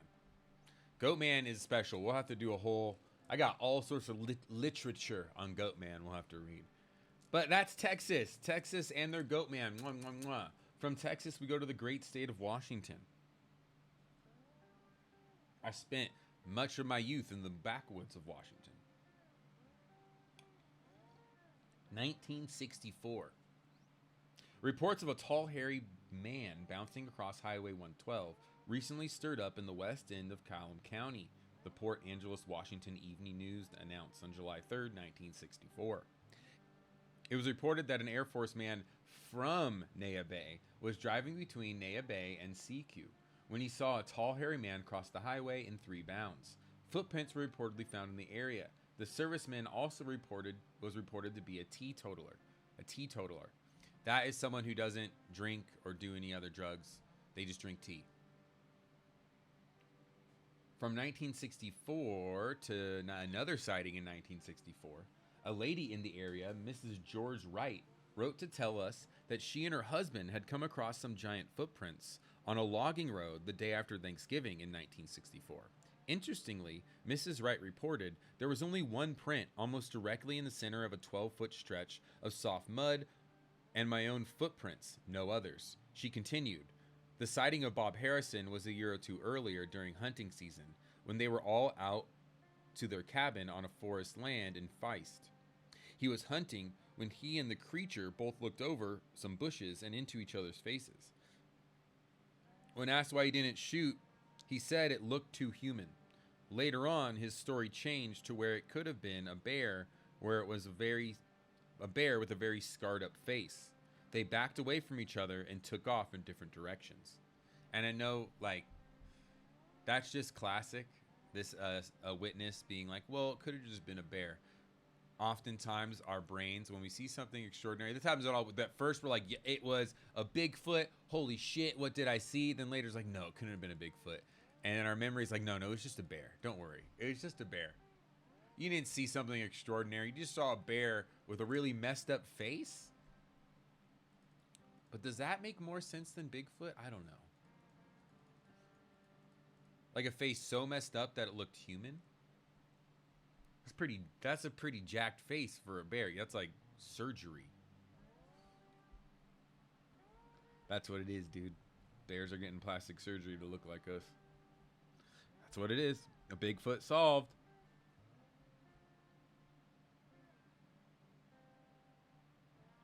But Bob, you know what you saw, man. Lean into it. Later, Monday, sorry. Boop, boop, boop. From 64, we go to September 1966. Late Monday evening, Ken Pettyjohn was driving home outside of Yakima, Washington, when he rounded a bend and came upon a huge man covered with silvery white hair, standing in the middle of the road. There was a drizzling rain. Pettyjohn slammed on his brakes, and his engine stalled. The creature raised an arm as if to shield its face from the bright headlights. While Pettyjohn frantically tried to start his engine, the tall figure walked around the back of the car. The engine finally turned over, and Pettyjohn could see that the figure was in his rearview mirror as he drove off, silhouetted by the lightning. Ooh, that is a sick shot, dude. Driving off, and then lightning strikes, and the Bigfoot's like, oh! We're gonna have to type that in to an AI image thing and see what it spits out. Bet you it's sick. From 66 to 69, March 5th, 4 a.m., Wednesday, Don Cox, driving around a bend on Highway 14 near Beacon Rock State Park in Sakima County, Washington, when a monstrous creature appeared on the road in front of his headlights. It was, he said, 8 to 10 feet tall with a face like an ape. It ran like a man and was covered in fuzzy fur, Cox stated. I had just come out of a fog bank that had caused me to slow my car when I first saw what I thought to be a tree leaning towards the middle of the road. Ooh. I slowed my car further and turned my headlights to high beam, and it was then that I saw a fur-covered human form with the face of an ape. He ran across the road in front of the car, leaped up a 40-degree slope, and disappeared into the woods. Deputy John Mason investigated and found smears which indicated that the creature had made an 8-foot jump up the embankment, a feat beyond the capabilities of any bear. In April of 1969, the Skamania County Board of Commissioners passed an ordinance making it illegal to kill a Sasquatch. Woohoo! Providing a $10,000 fine. That's right. And up to 5 years imprisonment. I love that. That's right. April 1969, Sasquatch Protection Month. That's all I'm all about. You're never going to fucking shoot one anyway, so give it up. Never, ever, ever will that happen. It's not going to happen.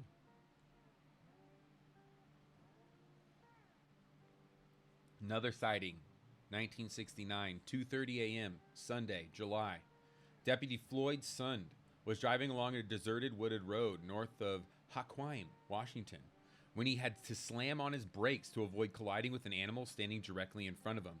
He got out of his car and pointed his spotlight at the animal. It was, he said, 8 feet tall, with a human-like face, but was covered with hair except for the feet and the hands. He estimated that it must have weighed about 300 pounds. Somewhat dismayed, he drew his pistol, but the animal ran off into the woods. Dude, that's like the size of a wrestler. Bigfoot could get in the ring, baby. Police searched the area for footprints the next morning, but it was too gravelly. Sheriff Pat Gallagher said he thought it could have been a bear. Deputy Sund grumbled. It sure didn't look like one. I know. Everyone's like, oh, you just saw a bear. But this dude, come on. I feel like when you live out in the woods and you encounter animals, I've only had a handful of, like, when I was little in Washington, there was bears that would eat our trash that you could see. And then up here, there was a bear that was in our trash a year ago or so that I got to go say, hey, get out of my trash. And it left. But it's a fucking bear. You can tell. Like, I feel like the sheriff, if it has a human face, no hair on the hands or feet, you know. It's like such an insult. I'm like, these dudes saw a bear. Anywho. A former Hawking resident now living in Seattle, Mr. Richard Floyd, declared, there is a serious possibility here of police brutality. This blatant intimidation of what appears to be a visitor from our neighbor to the north must stop. Mr. Floyd announced that plans to form a protective organization to be called Don't Upset Poor Excitable Sasquatches, DUPES for short. That sounds like a organization making fun of things. I don't know. The name DUPES is a red flag to me. But great. Glad it existed. Hope it did some good. If, like he said in the beginning, these are just a few of the weirder Washington sightings. During this time in Washington, California, Oregon, there were hundreds of Sasquatch sightings. This book doesn't include those because it would have to be like thick as fuck to have all of those sightings in here. That's what Keel mentions in the beginning of this chapter. Not to discount any of those. We're only focusing on the more strange cases. From Washington to West Virginia, 1960. In the summer of 1960, a group of young men were camping in the woods near Davis, West Virginia. One night, when one of them was cutting wood for fire, he heard a noise and felt something poking him in the ribs. He thought one of his friends was trying to scare him, and he turned around, annoyed, to find himself confronted with a horrible monster. He described it. It had 2 huge eyes that shone like big balls of fire. And we had no light at all. It stood every bit of 8 feet tall and had shaggy long hair all over its body. It just stood there and stared at us. Its eyes were very far apart. By the time the boys had recovered from their shock, the creature had shuffled off into the darkness. They broke camp early, the next morning. Gigantic footprints were found where the creature had been, but the witnesses didn't feel like following them. Yeah, good job. You don't want to follow those tracks. A West Virginian named W.C. Doc Priestley claimed that a hairy humanoid ruined the electrical system of his automobile in 1960. This summer, numerous people around Parson, West Virginia, allegedly saw a gruesome 8-foot-tall thing covered with shaggy hair and equipped with 2 huge eyes, which shone like big balls of fire, much like what the boys saw. In October of 1960, Priestley was driving through the Monongahela National Forest, about 3 miles north of Marlington, West Virginia, when his car, which had been purring like a kitten, suddenly sputtered and stopped. Then I saw it, Priestley later told reporters of the Charleston, West Virginia Daily Mail, January 5th, 1961. To my left, beside the road, stood this monster, long hair, pointing straight up toward the sky. Interesting, it was pointing? A group of Priestley's friends were driving on ahead in a bus. When they noticed that he was no longer directly behind them, they turned around and drove back to look for him. I don't know how long I sat there, Priestley continued, until the boys missed me and backed the bus up to where I was. Seemed like the monster was very much afraid of the bus and dropped his hair, which had been standing on end. What? And to my surprise, as soon as he did this, my car started to run again. What? So the monster, sorry, I misunderstood. The monster wasn't pointing to the sky. Its hair was standing up on end. And that's when the dude's car stalled. Then when the monster's hair went down, the car started again. And to my surprise, as soon as he did this, my car started to run again. I didn't tell the boys what I had seen. The thing took off when the bus stopped. Priestley again started to follow along behind the bus, and then his car started to act up a second time. I could see the sparks flying from under the hood of my car as if it had a very bad short, he noted. And sure enough, there beside the road stood the monster again. The points were completely burned out of my car. The points were completely burned out of my car. I don't know what that means, like spark plugs or something? The bus backed up again, and as soon as it appeared, the monster melted into the forest. That was in 6061. Then we have another sighting in 1960 at 11 p.m. Friday, December 30th. At 11 p.m. Friday, December 30th, 1960, Stover rounded a curve on a lonely backwoods road near Hickory Flats, West Virginia, between Braxton and Webster counties. Charles Stover came upon a monster standing erect with hair all over its body. Stover said that he almost hit the thing and stopped his bakery truck a short distance away to look back. The hairy 6-foot-tall man-shaped figure stood beside the road watching him. He stepped on the gas and finally stopped at a restaurant filling station where he told his story to a group of men. They immediately armed themselves and went back to the spot. They found strange marks in the ground, and the large rocks had been overturned by something. Scattered residents in the area said they had been hearing unusual cries in the woods for several weeks. The Stover story is another classic in monster lore. Yeah, that's the Braxton County Beast. Classic cryptid. Cited by many folks, not just Stover, in that area in Virginia. From old West Virginia, we travel to the beautiful cheese state, Wisconsin. A large, powerfully built man, covered with hair, was seen by 3 men. Now, the cheese state only has one, and this is our final state before we travel international for Burma, Canada, South America, and Spain. And then buckle up, folks, because this chapter has all sorts of tables and charts about sighting numbers. So if you like numbers, oh baby, you're going to love this. Wisconsin, the cheese state, 1968. A large, powerfully built man covered with hair was seen by 3 men in Deltox Marsh in Wisconsin on October 17th. The same men, together with 9 others, encountered it again on November 30th.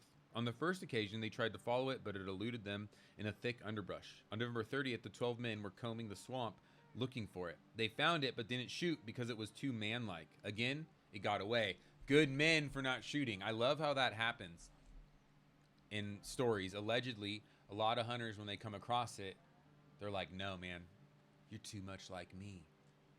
You may pass.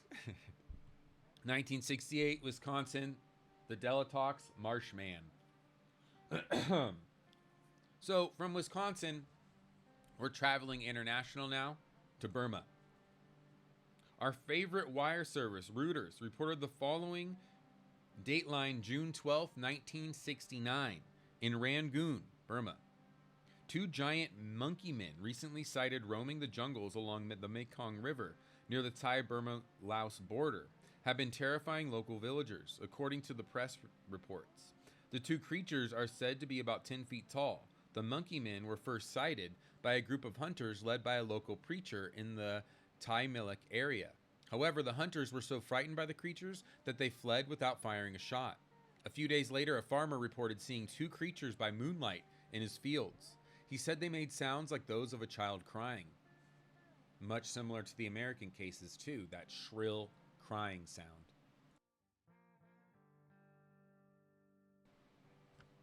A Rangoon daily newspaper, The Light of Burma, said that a 3rd sighting was made by a group of Lahu guerrillas. The guerrillas had run from their lies after one of the creatures hurled a rock at them. The newspaper gave no dates on when the sightings were made, but said the creatures had khaki-colored hair on their bodies.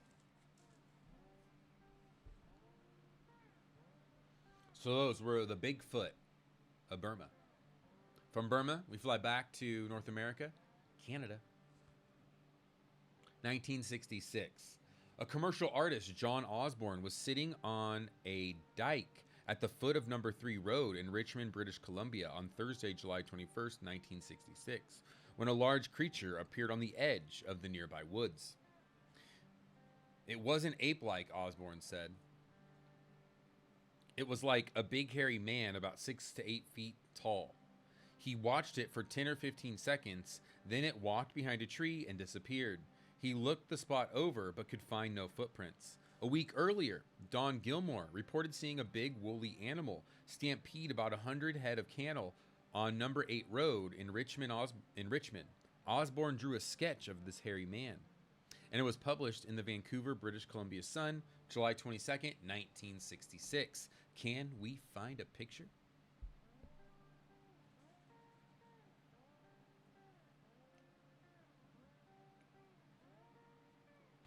In the fall of 1966, 2 engineers engaged in a geological survey between Vancouver and Chilliwack, British Columbia, came upon a small lake about 200 yards across. They are amazed to see an ape standing on the other side of the lake looking at them. They watched the animal for half an hour and finally decided to leave the area as quickly as possible. Later, they returned and found footprints in the snow, which they photographed. From 66 to 68. From the Powell River News, British Columbia, February 68.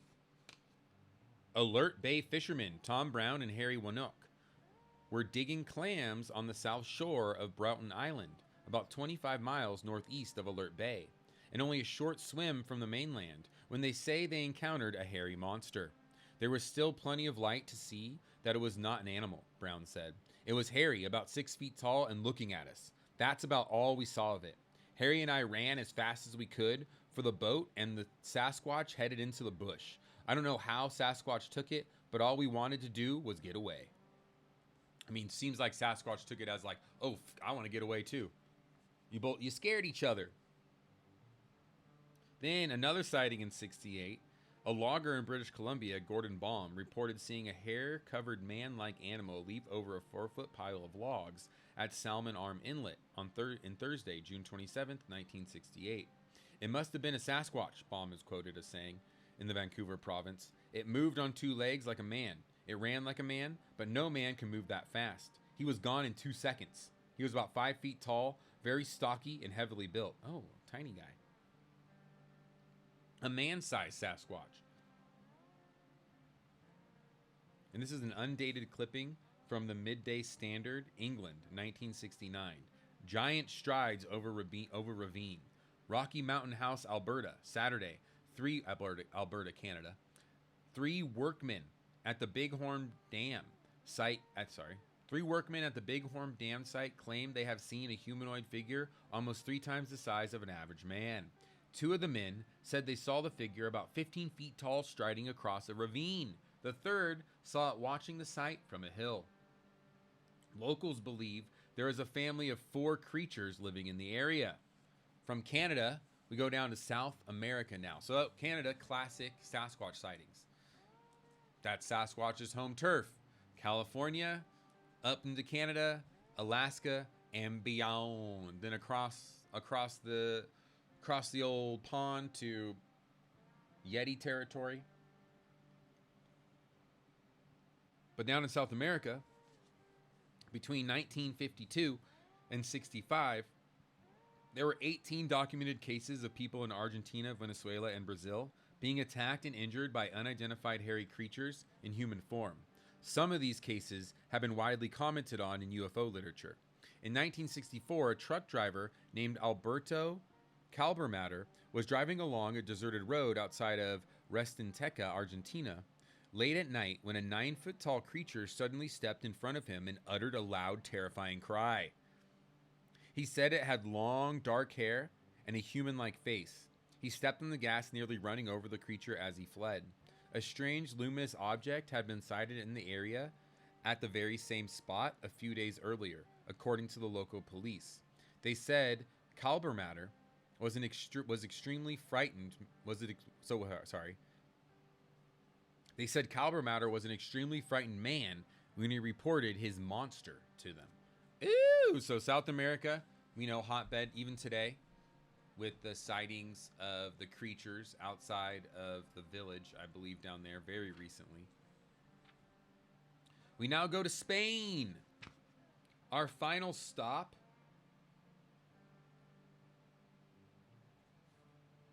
Our final stop on the UFO, on the mystery creature UFO tour is Spain, baby. Okay. Then we're going to go over some of these tables.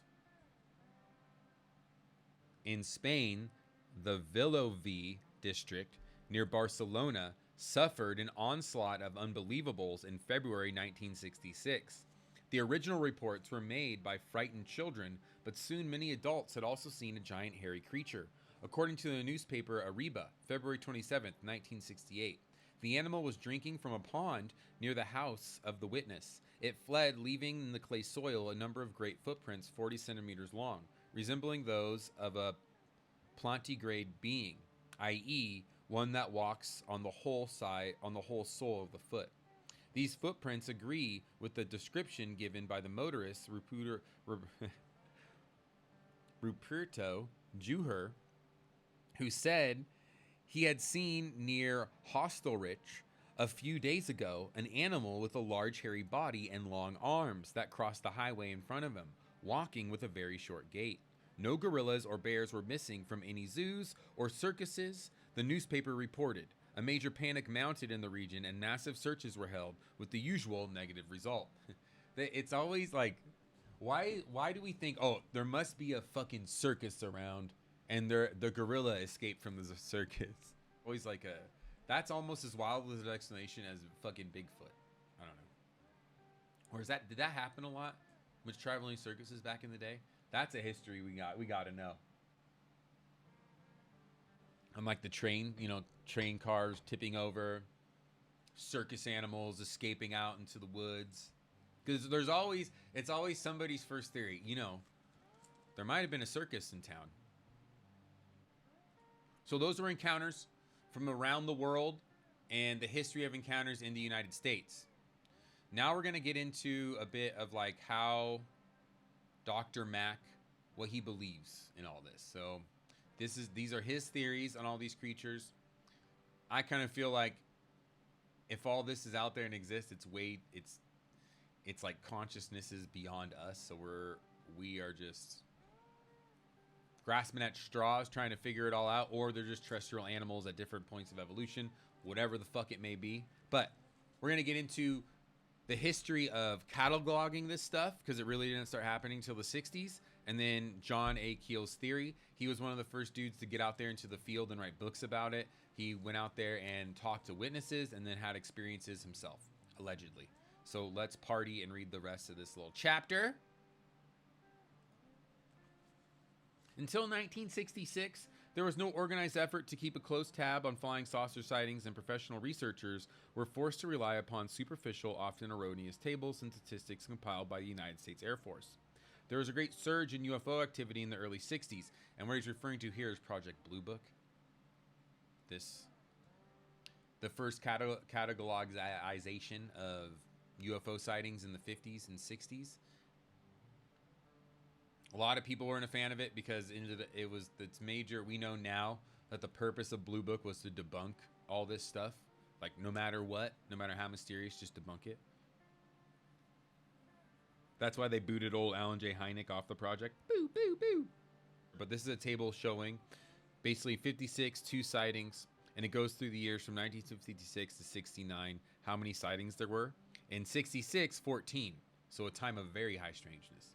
Total of 60, plus the 71 reread about, so about 131 cases total in that time frame of high strangeness that were reported or that John A. Keel himself investigated, plus the hundreds of others of Sasquatch, lights in the sky, and everything else we've read in our journey through encounters with paranormal creatures.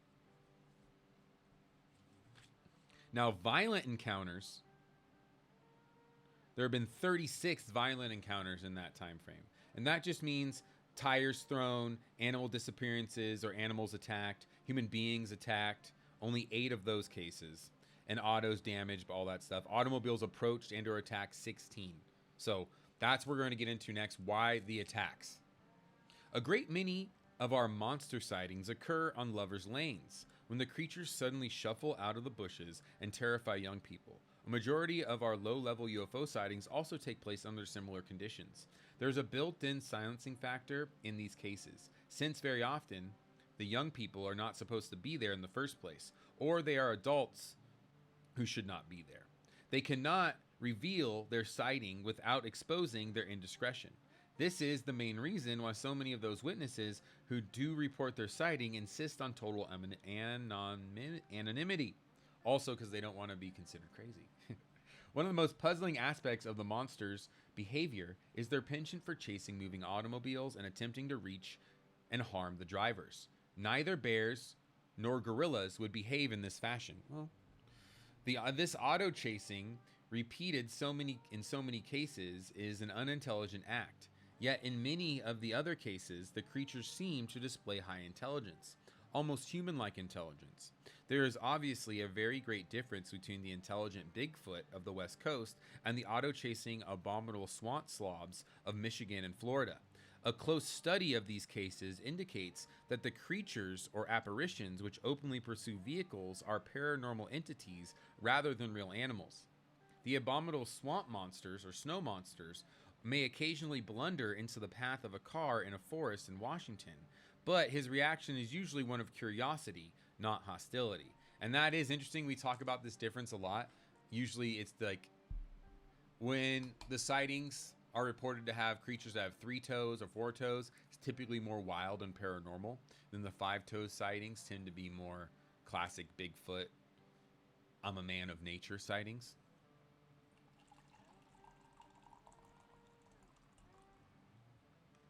So Keel is pointing out that same difference.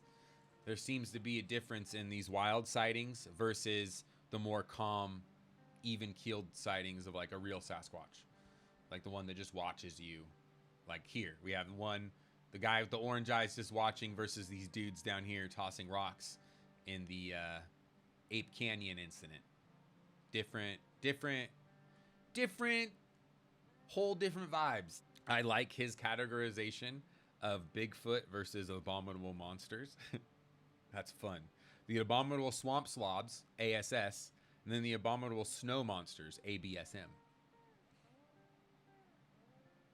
It almost seems as if these paranormal types are being used to frighten people away from specific areas or conversely to attract hordes of people to those areas. We have found in a number of instances that while mobs of monster chasers were combing one forest or swamp, UFOs were engaged in covert activities only a few miles away. They went almost completely unnoticed because everyone in the area was off in the other direction. So we can offer a more tentative conclusion. The monsters are engaged in what magicians call misdirection. Interesting theory, Mr. Keel. While you watch the waving right hand, the left hand is doing the dirty work unnoticed. While everyone is out beating the bushes around the lover's lane, cattle are disappearing a few miles away. Oh, are they? Automobiles frequently stall suddenly when UFOs are present, so we are particularly intrigued by case 57 and 61, in which this electromagnetic EM effect may have occurred. Water plays a very important role in UFO activity, and in both those cases we read about, people encountered UFO and their cars stalled. And in case 61, that was the man driving down the road, and every time he encountered a Bigfoot, his car would stall out. Water plays a very important role in UFO activity. Also, so does gold. That's something that appears in a lot of these stories. Gold panners back in the day encountered these creatures. They seem to be like either telling us where it is or trying to keep us away from it, like Keel was talking about. Allegedly. So Keel thinks they're engaged in misdirection, that seeing a monster means there's something else spooky and nefarious going on.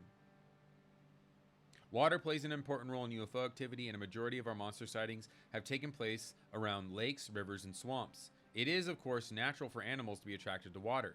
If the abominable snow monster is an intelligent human-like animal, perhaps civilization has been driving him deeper and deeper into isolated forests, national parks, and swamps.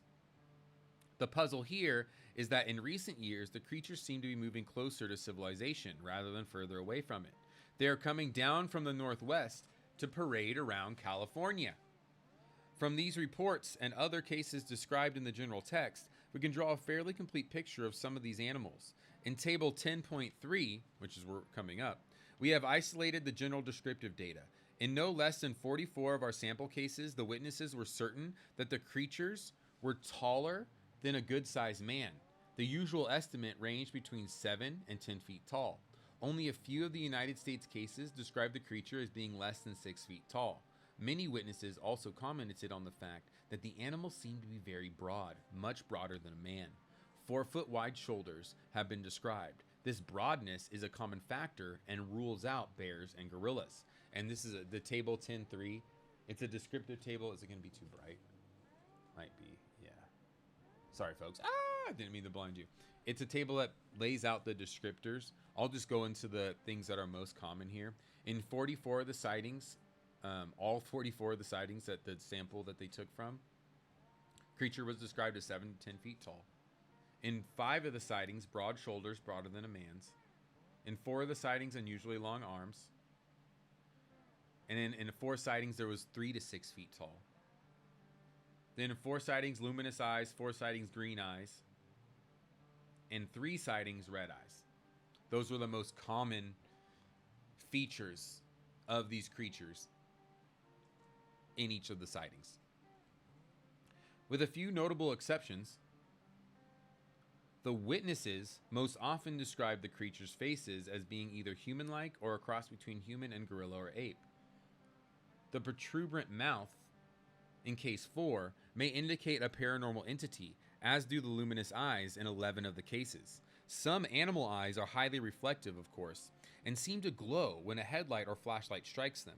But when many witnesses claim that the creature's eyes were self-luminous and very bright, brighter than the reflection. A very few abominable snow monster reports or swamp monster reports, which mention luminous or self-luminous eyes. On the other hand, luminous eyes are a characteristic in many of the UFO occupant reports.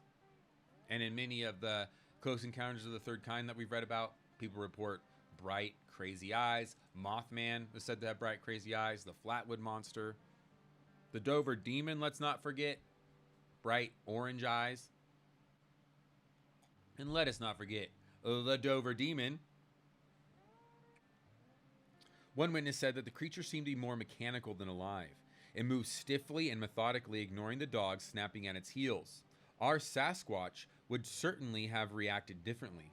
In forthcoming chapters, we will outline several other cases in which the creatures appeared to be robots rather than living entities. And some of the Mothman sightings or flying humanoid sightings, that's what it appeared to be. Some dude operating a mechanical device. A gnarled-faced man. Terrifying. Throughout the book, you will find incidents in which the witness described hearing a sound like a woman screaming or a baby crying. The phenomenon is well known to ghost hunters, and there are many cases in which the sounds were heard in cemeteries and haunted houses. All sounds were heard in... There are many cases in which the sounds were heard in cemeteries and haunted houses all over the world. The woman's screaming sound is definitely related to the monsters. This can be reproduced mechanically. For years, phony mediums used to reproduce this sound in seances by stroking a warm silver dollar over a piece of dry ice. What? Really? It creates a shrill, unearthly scream. Wow. We have pulled this trick on a number of monster witnesses, and they reacted with alarm and recognition, saying that it was almost exactly what they had heard during their experience. Whoa. Giant hoax. What? Huh. There is only one case in which the creature dropped from an erect position and ran off on all fours like a bear. Other aspects of that report take it out of the abominable swamp monster category. In cases 20 and 54, we have a couple of oddballs. One described as a half-man, half-horse, a centaur. The other as a half-man, half-goat, a classic satyr. These could have been merely subjective impressions, or perhaps the reporter writing the story either misinterpreted the witness's descriptions or added a few embellishments of his own.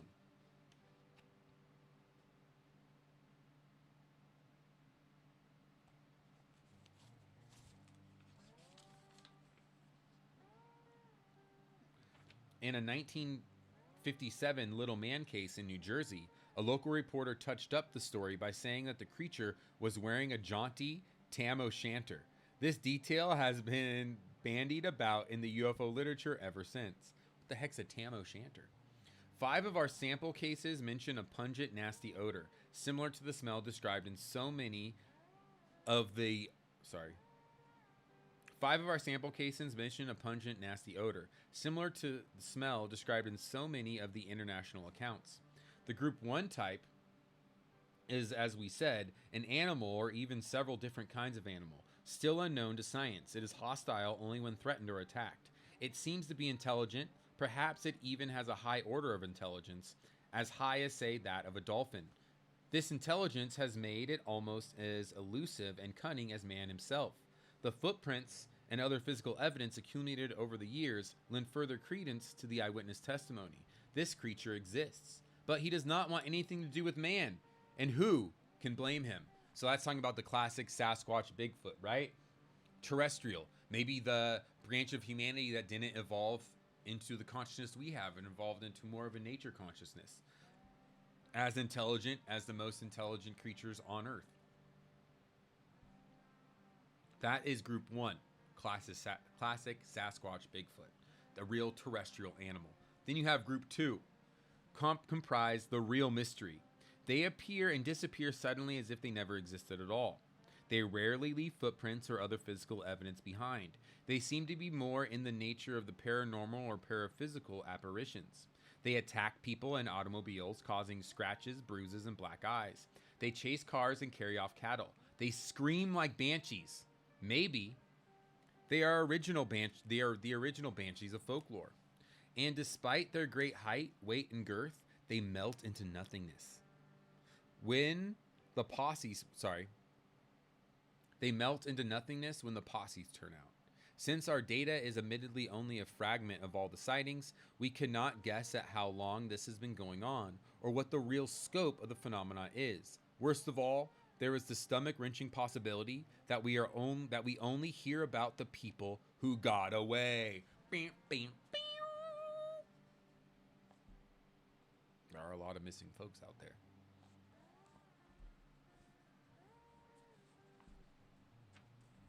So that was the chapter, Creatures from the Black Lagoon, from Strange Creatures from Time and Space. A tour through the history, a very small section of creature sighting history from 1950s to 60s, sprinkled in with a few historical reports from the 17th century and beyond. Mountain of evidence, a mountain of stories pointing to these creatures existing or something out there, something weird happening. I feel like there wouldn't be this many reports if there wasn't something to it. Thank you for joining me on the Sunrise Book Club. I hope you had a beautiful time. Hope you enjoyed learning about these wild and wonderful creatures that allegedly exist. Next, we're going to play some games, so if you want to stick around for that, beautiful. If not, thank you for joining. That was your Sunrise Book Club. As far as believability on all these sightings, I'm going to go with, I'm 95%, these people saw something. I can't claim to say I know what they saw. If it was a physical creature, something from a dimension, a UFO dropped it off, a hallucination, weird swamp gas, who knows? But I believe that something happened to most of these people. Of course, there are people who lie for attention, and there's hoaxers out there. But I believe that there are more trustworthy people than not. That's your book club. Have a beautiful morning. I'll catch you tomorrow.